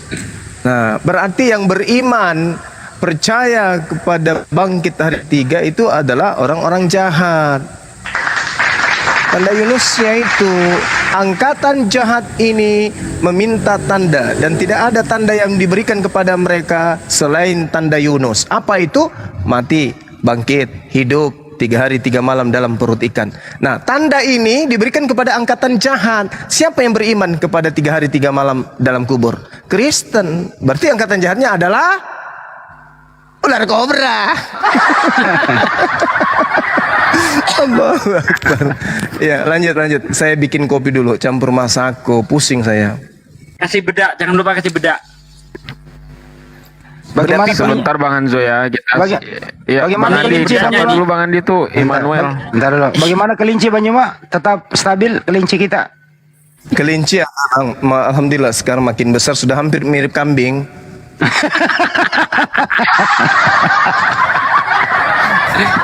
Itu 100% kelinci, 100% kambing enggak jadinya.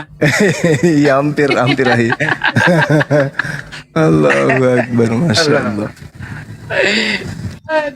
Lanjut ya teman-teman. Kita hanya mengedukasi teman-teman semua untuk memikirkan, merenungkan gitu ya. Adapun tertawa itu hanya menghilangkan rasa ngantuk aja. Lanjut. Ya, jadi perkembangan ya Masjid Nur Maulida di sini alhamdulillah ya berdiri megah di atas gunung begitu. Di sebelah Masjid Nur Maulida itu ada sekretariat yang bisa dipakai orang menuntut ilmu. Di sana benar-benar sebuah gunung, ada masjid megah di sana. Terima kasih buat semuanya yang telah mendukung pembangunan Masjid Nur Maulida. Saya teringat masjid lagi Pak Jawa. Kangen saya ingin ke sana lagi. Ayo berangkat Pade. Saya pengen berangkat ke Blora malah, kangen masjid di Blora Pak Andi. Ya boleh juga tuh, kita tur dulu ke Blora baru ke Makassar, oke? Insya Allah kalau enggak Jumat Sabtu Minggu lah kata Ustadz Romi tadi. Beliau sibuk. Jadi antara Jumat Sabtu Minggu Ustadz katanya. Oh siap. Ditunggu. Masya Allah. Aturan hari ini berangkat. Kedua Banyuma laporan semalam ada saudara kita itu istrinya orang Tanah Toraja. Dia sih nggak percaya Yesus Tuhan. Tadi teleponnya nggak tahu udah sama saya tuh. Dia mau ke Makassar Mualaf Center Indonesia untuk lebih meyakinkan istrinya yang masih Kristen. Banyuma kan tinggal datang duduk. Suara saya kedengaran Bang? Iya kedengeran. Siap. Beres semua administrasi, Bang Juma tinggal datang. Jadi Bang Juma itu bukan disuruh-suruh teman-teman ya. Jadi nggak usah lah seling WA Bang Juma. Bang Juma bagaimana cara mendaftar API, bagaimana begini gitu loh ya. Hubungi aja adiknya, hubungi kami gitu loh. Itu kira-kira. Ada juga yang lucu Bang Andi. Adik saya itu dianggap sebagai pegawai Telkom. Semua nomor apologet minta sama saya. Kan gepeng. Assalamualaikum Bang Suma. Waalaikumsalam. Minta nomornya Ahi Sugi dong. Udah tak kasih. Udah lama Bang Handi juga dong. Tak kasih. Unripa juga dong. Tak kasih. Terus apa lagi? Kalau pendeta ini ada nggak? Lu pikir gue ini Telkom? Minta nomor kontak sama saya. Tapi saya ketawa langsung, dia juga tertawa. Maaf Bang Zuma, kurang kerjaan. Jadi kalau minta nomor kontak di kita, Akhi Sugi misalnya, udah dikasih. Nah nanti di Akhi Sugi chat juga minta Bang Handi, di Bang Handi minta Unirifa nanti minta Bunda Rahma. Jangan di saya semua, ular kobra. Halo, saya hanya dikerjain gitu. Adil Bang, ular kobra. Iya. Oke, tadi saya lihat dia datanya apa sih yang dibilang Bang Juma ini kan. Jadi memang dalam harus persis sama, tapi coba lihat Hosea 6 ayat 2. Ya, Hosea 6 ayat 2, ia akan menghidupkan kita sesudah 2 hari, pada hari yang ketiga ia akan membangkitkan kita dan kita akan hidup di hadapannya. Ya. Ini ya. Kita di situ Mesias bukan Bang? Kita di situ Mesias bukan? Sebentar. Ini kata kita itu bentuk jamak. Namun itu ditunjukkan kepada orang-orang percaya kepada Kristus bahwa memang ketika Kristus bangkit maka orang-orang yang percaya kepada dia akan dibangkitkan. Begitu Bang. Padahal yang bangkit itu Mesias. Sebenarnya gini Bang, tentang nubuatan tentang kematian Kristus, nanti Yesus bangkit, Yesus akan menderita, itu kan banyak sekali ya. Di Mazmur ada, di Yesaya ada juga. Nah sebenarnya itu menunjukkan kalau ketika Yesus berbicara ini kan memang terjadi. Hosea itu yang dimaksud Tuhan di situ, Tuhan siapa? Siapa Tuhan itu? Ya. Yang Tuhan di Hosea 6 itu siapa? Membangkitkan ya? Ya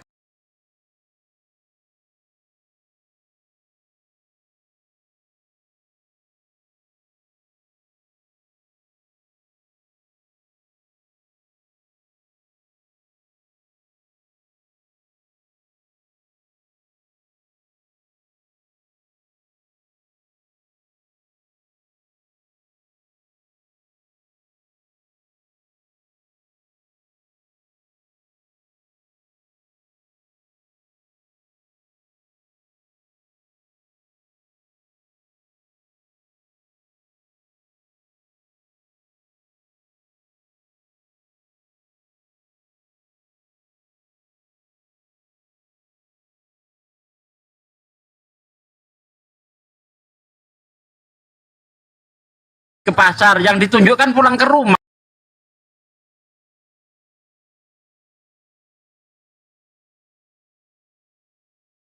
Nyambungnya di mana sih?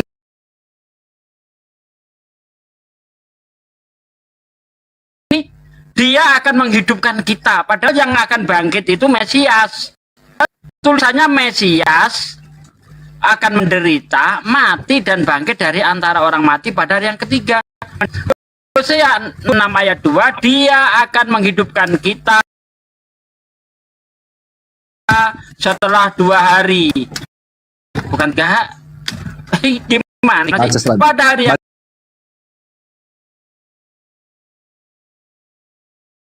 ketiga dia akan membangkitkan kita, dan kita akan hidup di hadapannya. Ini memang bicara tentang Mesias ayat ini. Itu mesianis, Bang, mesianik. Itulah ayat-ayat mesianik. Ini kita ini Mesias. Berarti kita ini Mesias. Kata Ya, kita bener itu aja. zaman. Sebentar. Mirip Kata pun kita tidak, zaman ini itu memaksakan zaman. diri Anda namanya. Itu enggak, di dalam perjanjian lama ada namanya mesianik, Bang. Jadi yang terkandung dalam Sudah saya kasih contoh. Iblis mengutip perjanjian lama tepat. Ya, malaikat akan datang menatang engkau di atas tangannya supaya kakimu jangan terantuk kepada batu. Itu tertulis dalam Mazmur 91 ayat 12. Udah dikasih contoh nggak paham juga. Anda menunjukkan Hosea 6 ayat 2 mirip pun tidak. Jauh. Nggak nyambung, jauh. Ya. Tertulis itu bukan penafsiran, Bang. Tertulis itu tersurat. Penafsiran itu tersirat. Ini yang Anda lakukan dalam penafsir. Padahal Semua, yang disebut dalam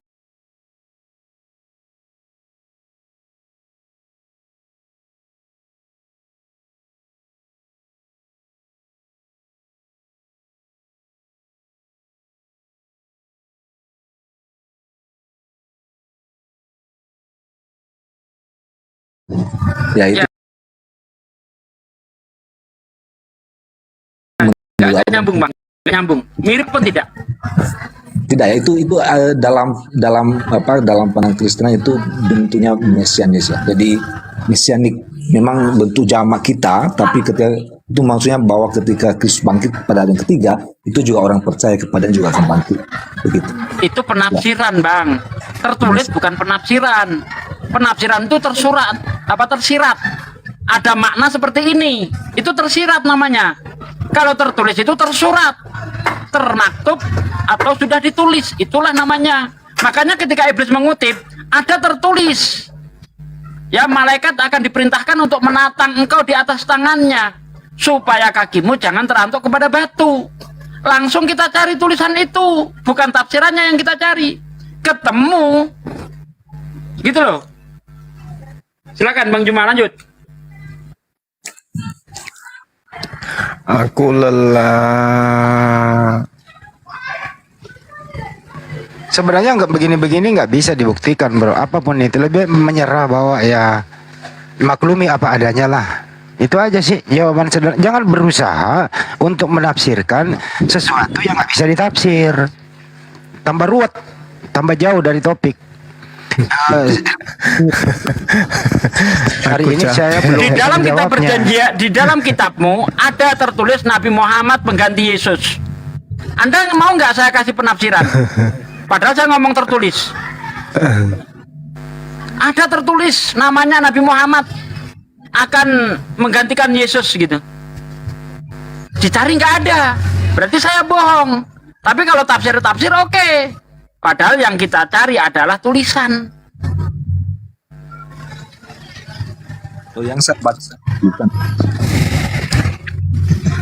Legowo aja, bro. Udahlah. Legowo lah. Al-Quran sudah benar dengan mengatakan mereka hanya berangan-angan. Mereka menuliskan tentang sesuatu yang mereka tidak tahu. Wa minhum iyyuna la ya'lamunal kitab illa amaniya wa inhum illa Jelas yazunnun. kalau kita lihat memang sudah digenapi, Yesus mati dan pada hari yang ketiga bangkit. Itu fakta. Itu angan-angan itu, Bang. Itu bukan angan-angan dong. Karena gini, kalau Anda Angan-angan itu. Loh, Oke. sekarang Baik. itu Anda kalau mengatakan itu dalilnya, Tuhan. kalau Anda bilang dalil tadi itu mengatakan angan-angan Oke. akibat saya, itu saya kira Anda keliru. Oke. Ya. Ya gini saudara Kojun, kalau Anda berbicara mengenai Tuhannya Bani Israel, maka mau ataupun tidak kita harus melibatkan Bani Israel, kan gitu Bang? Ya. Oke, Kristen di dalam ruangan internal Kristen boleh koar-koar seperti itu. Tapi ketika melibatkan Bani Israel, maka kita harus melibatkan agama Yahudi untuk meng-cross-check kemudian Tuhannya datang, mati dan bangkit pada hari ketiga. Apakah itu bisa? Apakah orang Yahudi bisa kita hadirkan, lalu kita panggil mereka secara kelompok, secara akidah, secara agama, untuk mengatakan Tuhan kalian yang datang kepada Abraham, yang kalian sebut Elohim, mati setelah jadi manusia dan bangkit pada hari ketiga. Apa kesaksian mereka kemudian? Ada? Nggak ada kan? Ini hanya sepihak kan? Berarti ini hanya angan-angan gereja Katolik yang menyebar kemudian sampai ke penjuru bumi, sampai ke Indonesia. Karena ketika berbicara Tuhannya Bani Israel, orang Kristen membawa Elohim, orang Kristen menyebutnya Yahweh, datang inkarnasi menjadi manusia, maka suka ataupun tidak orang Yahudi harus didudukkan paling tengah dan paling depan untuk menceritakan dan mengiyakan cerita itu. Kalau tidak, maka jatuhnya kepada angan-angan orang Barat. Ini poinnya. Enggak dong. Di situ Karena orang nggak Yahudi bisa Bang, sendiri, kecuali karena Yahudi saudaraku. sendiri, Iya, silakan. sebagian tidak percaya tentang kedatangan Kristus sebagai manusia, apalagi lahir di tempat yang layak, karena mereka menantikan Bukan cuman sebagian, semua Bani Israel. Tidak ada yang percaya kalau pencipta langit dan bumi itu datang menjadi manusia. Oke? Bagaimana mungkin tidak percaya? Kan itu sudah dimuatkan bahwa dia akan datang. Siapa yang menubuatkan Tuhan datang menjadi manusia? Di mana itu tertulis di kitabnya orang Yahudi? Di mana tertulis? Sebentar ya. Ada. Silakan. Aku lelah. Dalam Matius 20 Coba ya saya 7 Bang. dinubuatkan sebagai hamba. Oke. Bukan sebagai Yesaya Tuhan. 7 itu berbicara mengenai Yehezkiel, bukan mengenai Yesus. Yesaya 7 ayat 14. Ya. Itu berbicara tentang apa? Tuhan atau manusia? Sebab itu Tuhan sendiri yang akan memberikan kepadamu suatu pertanda. Sesungguhnya seorang manusia mengandung dan melahirkan. akan melahirkan seorang anak laki-laki, dan ia akan menamakan dia Immanuel. Ini jelas sekali. Nanti kita lihat di Matius. Di Matius berapa itu? Sebentar bang. Dia jelas. Baik. Kalian di bawah harus ngerti. Ya, saya udah paham. Enggak, bukan Saya udah abang paham yang data jelasin. ini. Saya udah di bawah. paham. Saya jelasin yang 2000 orang. Bahwa memang Oke, silakan. jelas sekali bahwa di Yesaya 7 ayat 14 itu dikatakan bahwa ia akan menamakan dia Immanuel. Coba lihat di Matius berapa ya, coba. Ya. Ya. Kapan Yesus dipanggil Immanuel? Oke, sekarang coba. Oke, ya, coba sekarang Anda tunjukkan siapa yang pernah memanggil Yesus dengan panggilan Immanuel. Silakan. Silakan. Siapa yang pernah memanggil Yesus dengan panggilan Immanuel? Immanuel. Iya. Sini dong. Di mana itu tertulis? Matius 1 ayat 23. Sesungguhnya anak darah itu mengandung dan melahirkan seorang anak laki-laki, dan mereka akan menamakan dia Immanuel. Jadi satu dulu. Itu terjadi enggak itu? Di Yesaya 7 terus begitu lahir, Oke, begitu lahir Maria anaknya diberi nama siapa? Immanuel. Begitu lahir anak Maria dipanggil dengan sebutan apa? Tunggu dulu. Begitu lahir, Immanuel artinya apa, Bang? begitu lahir, dengarkan. Begitu lahir, Tuhan beserta kita. Sekarang begini. Begitu lahir, anak Maria ini dipanggil apa? Nama diri loh ini. Perhatikan dulu. Ya, saya tanya, begitu lahir anak Maria dipanggil apa? Gepeng juga, ular kobra. Yang berarti ular kobra. Yang berarti Allah ular kobra juga ini. Jadi Iya, maksudnya sekarang itu begitu bahwa lahir, Immanuel itu Bang. Allah bersama Abang kita. ular Nah, sekarang kobra. kita lihat ya, Bang. Coba lihat, Dengarkan Bang, ya. saya. Enggak, saya jelasin Begitu dulu, Abang. lahir, nggak usah jurus gereja, nggak perlu. Enggak. Sekarang Bang, begitu cuma yang lahir ini, anak Maria dipanggil apa? Bang Jim, yang perlu perhatikan baik-baik. Begitu Artinya lahir adalah anak Maria Allah dipanggil apa? beserta kita. Anak Itu Maria artinya, dipanggil apa bahwa ketika ketika dia Yesus lahir? lahir, dinamakan Yesus. Ular kobra. Dinamakan Yesus. Anak Maria begitu lahir dipanggil siapa anaknya? Namakan dia Yesus. Immanuel atau ular kobra atau Yesus?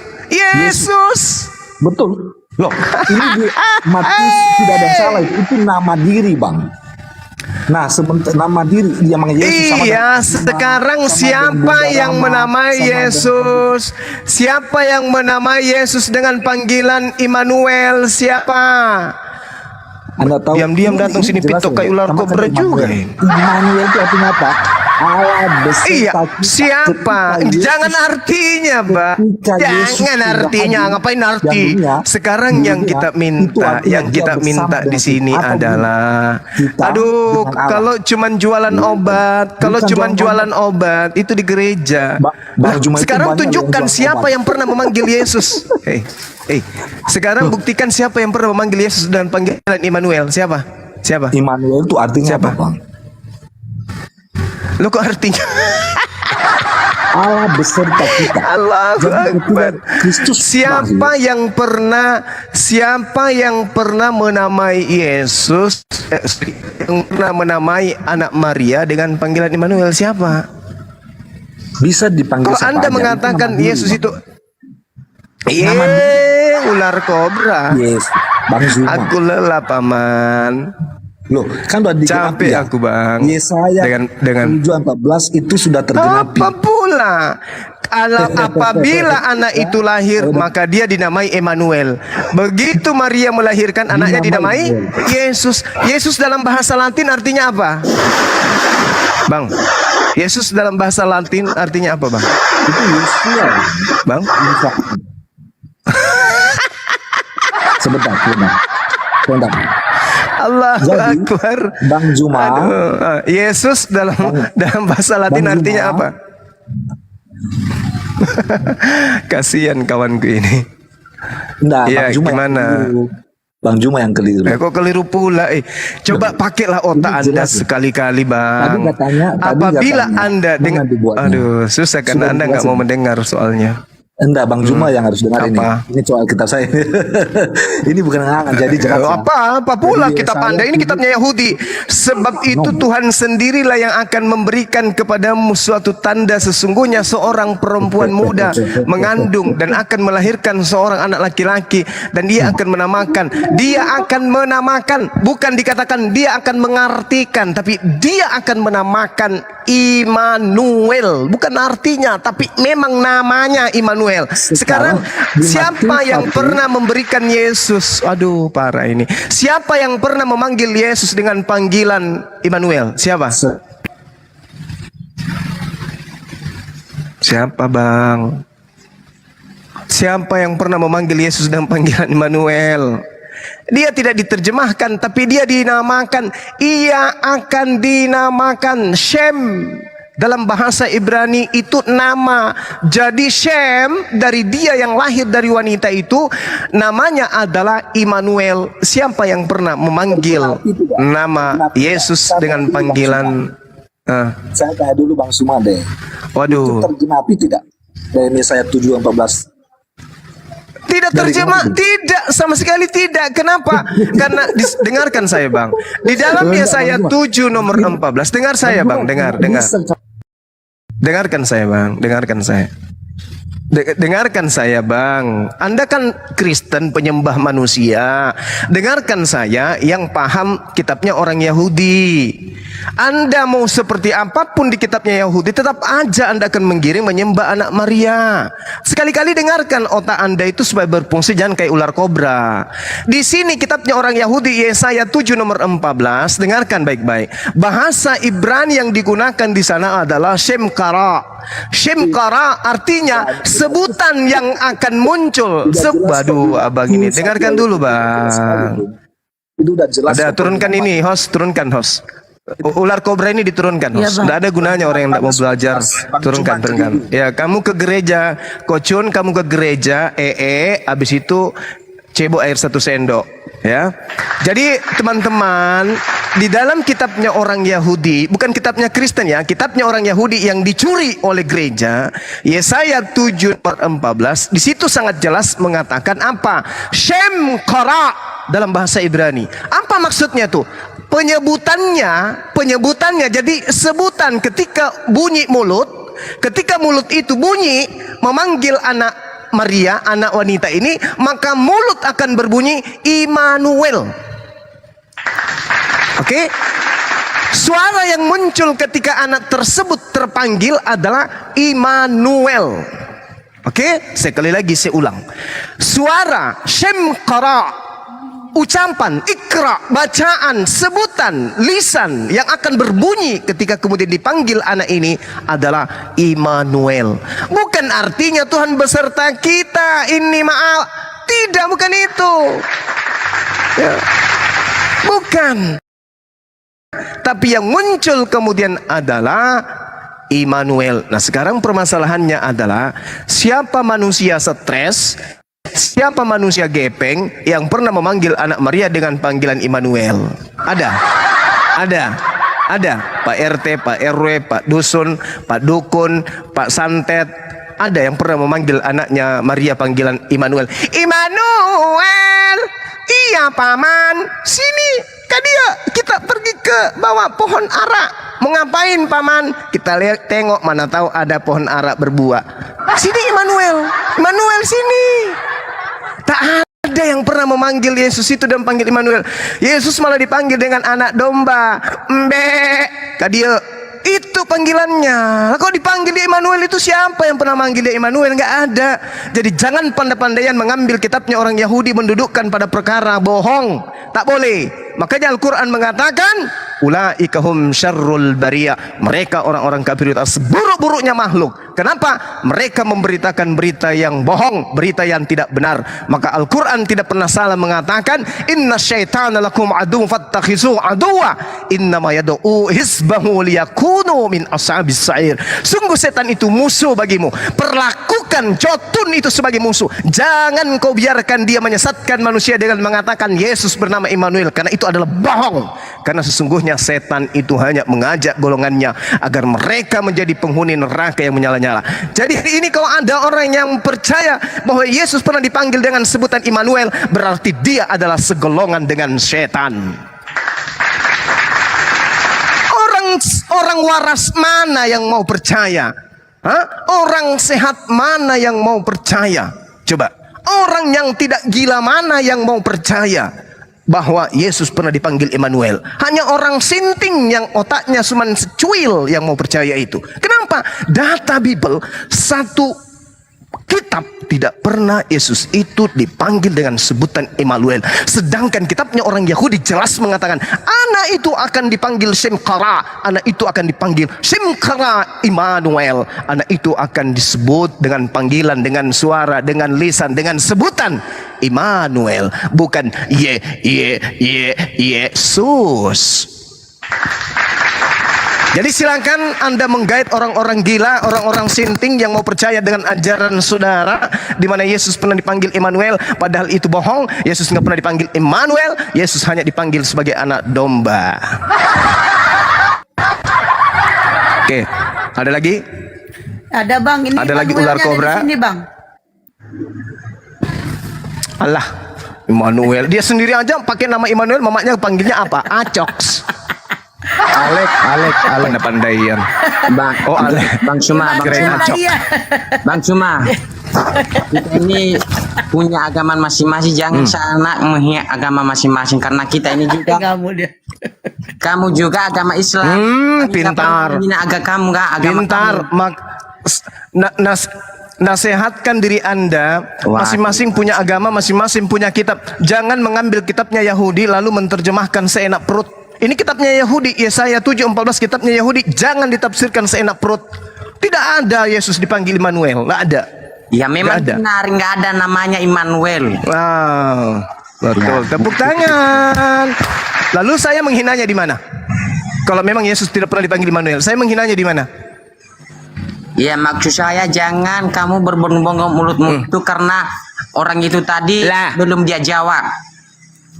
Lah, Karena dia saya tidak kan paham. sudah bertanya siapa yang pernah memanggil Yesus dengan panggilan Immanuel. Kan saya udah tanya, tapi dia tidak bisa menjawab. Malah dia mutar-mutar. Kenapa saudara salahkan saya? Di dalam Alkitab kami nggak ada panggilan Immanuel di dalam sini, makanya saya nggak bisa jawab. Dengan begitu berarti Bang Suma tidak salah. Apa salahnya ketika Bang Suma mengatakan bahwa Yesus tidak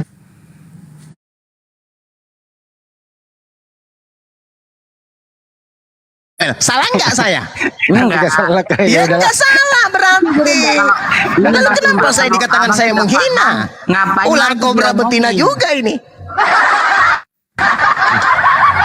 Loh, Saya tertuduh Bang. Saya dikatakan menghina kata saudara. Padahal saya tidak menghina kan? Anda Iya, sendiri memang mengakui kan Abang bahwa menghina. Yesus tidak pernah dipanggil Immanuel kan? Ini suara efek ya, Nah, suara terus? efek ini.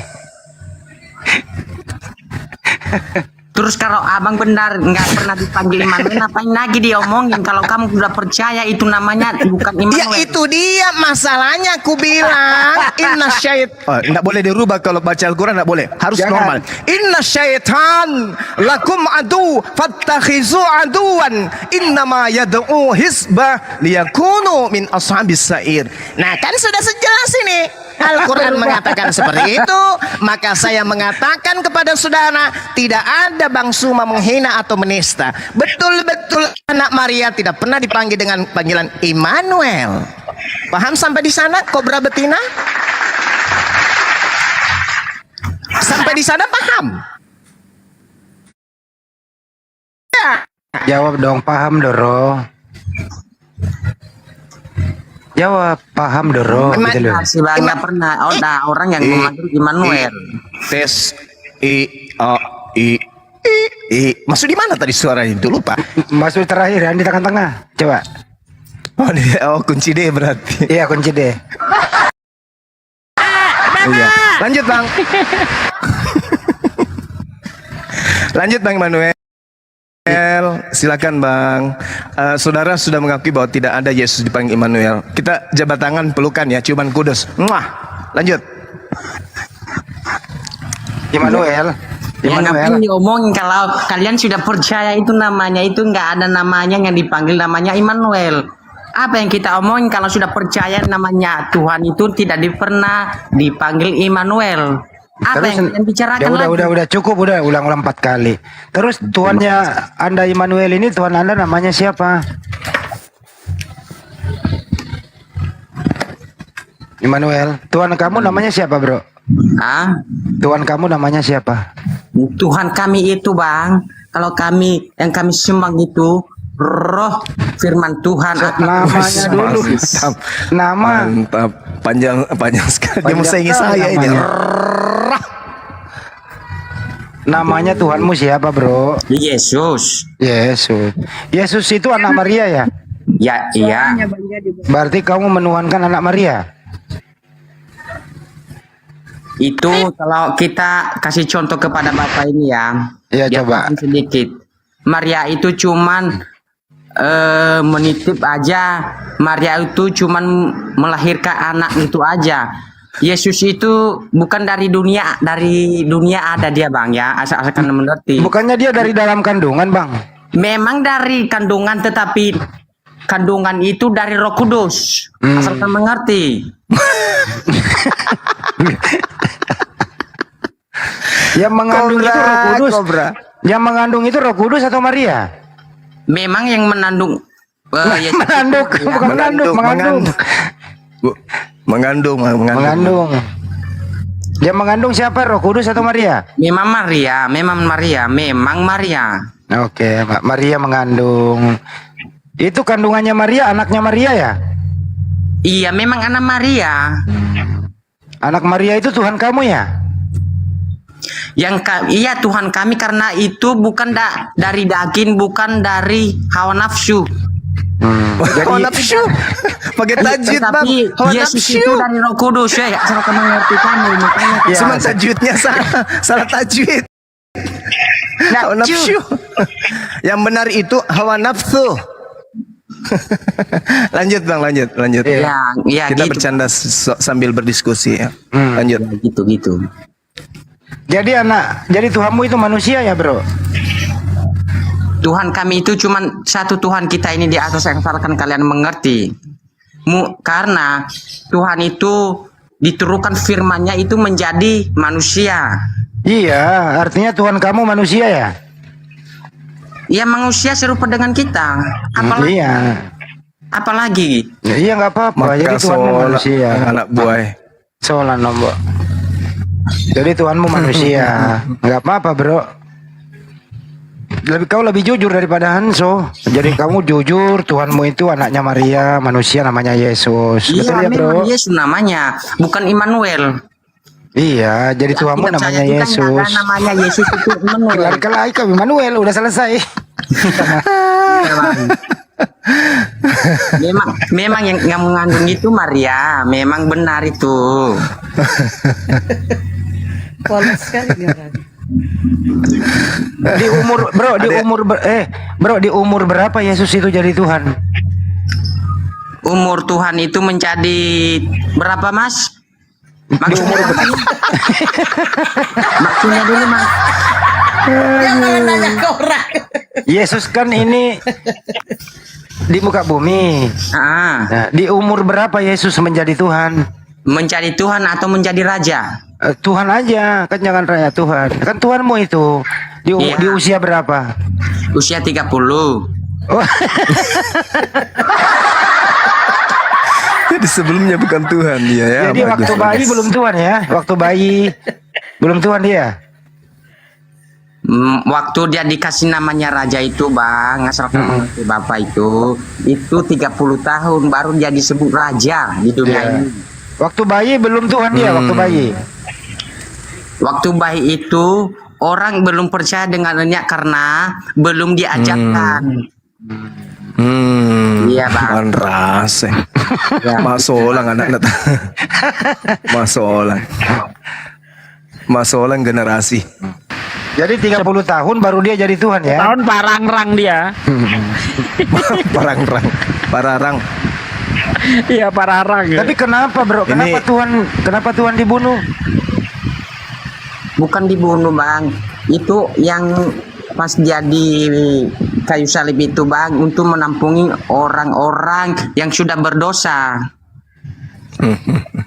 Masolang generasi Yesus rusak. mati nggak? Yesus mati nggak di tiang salib? Memang mati, baru dia bangkit di hari ketiga. Siapa yang mematikan dia? Itu Pilatus dengan agama Generasi rusak. Berarti dibunuh namanya itu, Bro. Pilatus yang bunuh. Itu yang membunuh dia itu orang yang belum percaya dengan dia, gitu, Mas. Oh, jadi dia nggak tahu Generasi kalau dia, rusak. Jadi dia nggak tahu kalau dia membunuh Tuhan ya? Karena di waktu dulu itu Mas asalkan mengerti banyak yang tidak percaya kepada Tuhan. Generasi rusak ini. Ya, aduh, Bang. Jangan sosok kau sudah menjadi muslim tahu semuanya ya. Ada yang Peter lebih kamu ini lagi juga, Mas. Jangan hanya yang di bawahmu aja kamu sering live supaya nggak ada lawanmu ya. Memang kami ini lagi Generasi belajar. rusak ini. Jadi waktu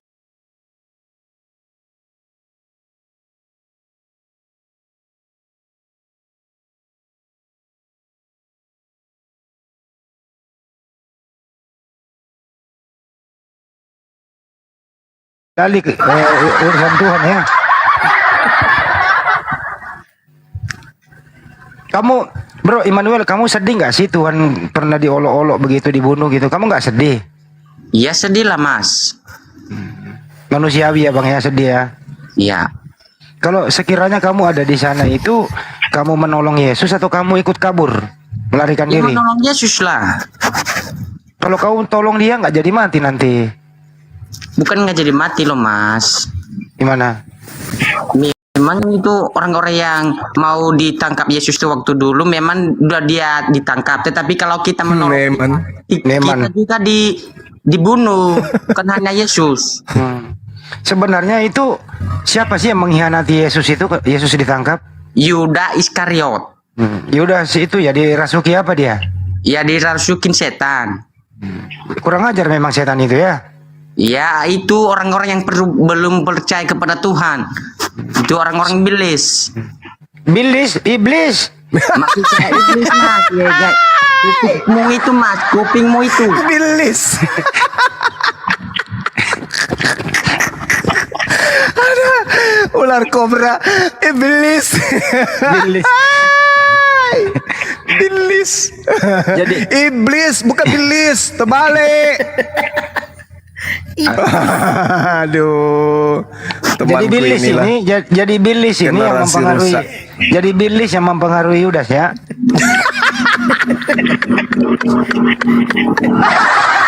Kok bilis? Bukan bilis. Bilis itu ikan teri loh di Cuplis. sini. Cuplis. Allahu Akbar, Masya Allah. Pokoknya Mbak Juma mulai dari semalam sampai hari ini merasa bahagia banget gitu. Allahu Akbar, Masya Allah. Subhanallah. Bilis. Sudah Malas ya anaknya orang. Jangan selalu menghina mas, jangan selalu menghina ya. Enggak. Sudahlah, bukan Sundala. Sundala lagi ada. Ada yang salah itu mah dibenarkan. Kamu itu menambah-nambahkan dan mengurang-urangi. Kayak Bible aja, suka nambah, suka ngurang. Sudahlah, bukan Sundala. Astagfirullahaladzim, ya Allah ya Karim. Immanuel kamu sudah Aduh, capek saya bang. di mana? Jangan-jangan kita sekampung. Bukan mas. Ini orang Nias ini. Kamu Nias ya? Iya dari Nias asal saya, tapi saya tinggal di Surabaya saat ini. Wih, Surabaya nge. Ya wes, iso wong Jawa sampean. Ah? Iso. Di Surabaya mas. Surabaya yang di Ora iso. Raisa. Aduh. Surabaya nang di Mas? Perak. Ah. Dan Ora iki makan kutu. Anco kan. Kan Surabaya begitu. Itu nggak kasar itu di Surabaya itu nggak apa-apa kayak gitu. Canco kan gitu. Ngomong Ora iki mangan kutu. ngomong iki lho Mas, ngomong orang ngidul, ngomong sana dhewe iki lho ndasmu. Iya man, Melaku-melaku kan jala wedhus iki lho. Melaku-melaku nang tunjungan. Waduh. Kabur dia. Medal niku. Allah. Iya, tuh wongnya medal. Ya udahlah. Lah. Udah maghrib sana ya Bang Juma, ya kita tutup ya. Di sebelum Iya, ditutup Bang tutup Juma dulu. ada diberikan Masya sedikit edukasi yang harmonis sebelum kita tutup. Ya, Silakan Bang baik. Juma. Baik.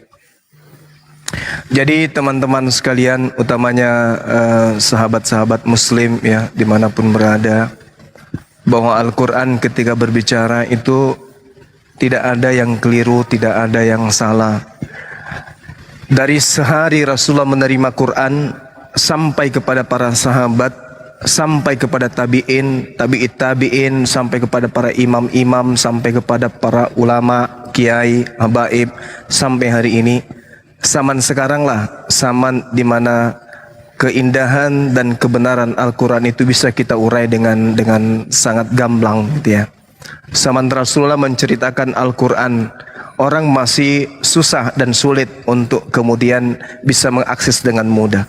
Sekarang internet sudah bisa orang rasakan sampai ke pelosok.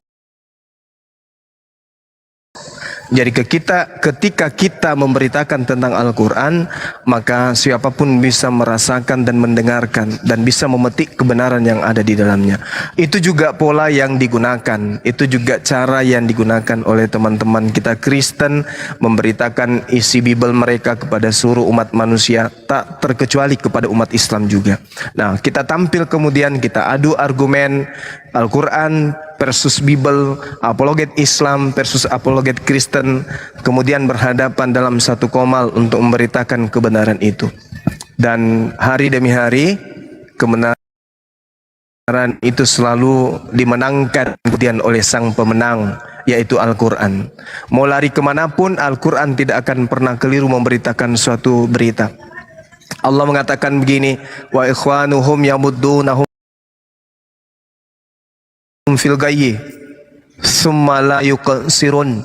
Di antara Islam dan Kristen, satu di antara mereka mengajarkan ajaran kebenaran yang hakiki.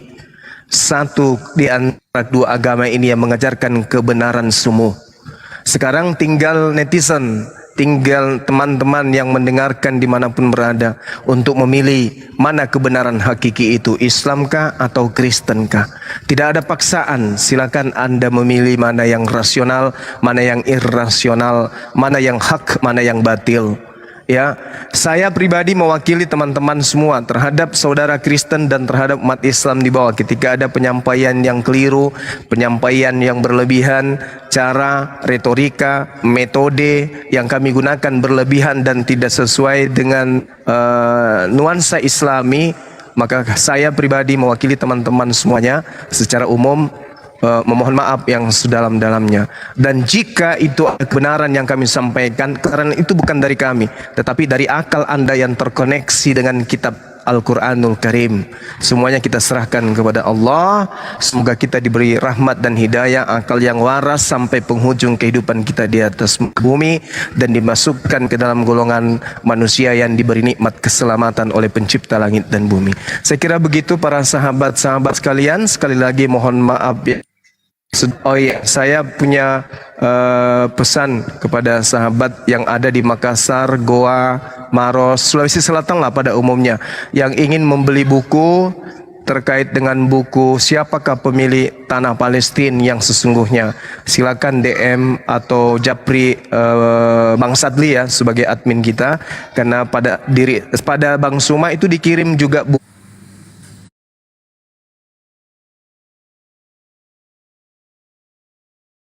Karena terbatas jumlahnya hanya 100 paket ya bukunya. Sekira begitu teman-teman sekalian, terima kasih banyak. Saya tutup subhanakallahumma bihamdi asyhadu alla ilaha illa anta astaghfiruka wa atubu ilaih. Salam tauhid, salam satu Tuhan, jayalah Islamku, jayalah Indonesia. Aku merdeka. Allahu Akbar. Assalamualaikum warahmatullahi wabarakatuh. Waalaikumsalam warahmatullahi wabarakatuh. Untuk Bunda Rama, ada yang silakan dilanjut. Sampaikan Bunda Rama sebelum saya di bawah ini ada yang bertanya harganya. Aku bilang 68, belum ongkir ya. Punya aku 3 itu Burunda, nanti saya ambil ke Bolangi. Banyak kali 3. Iya, sama Iya dibagi betul. ke keluarga. Di luar ya,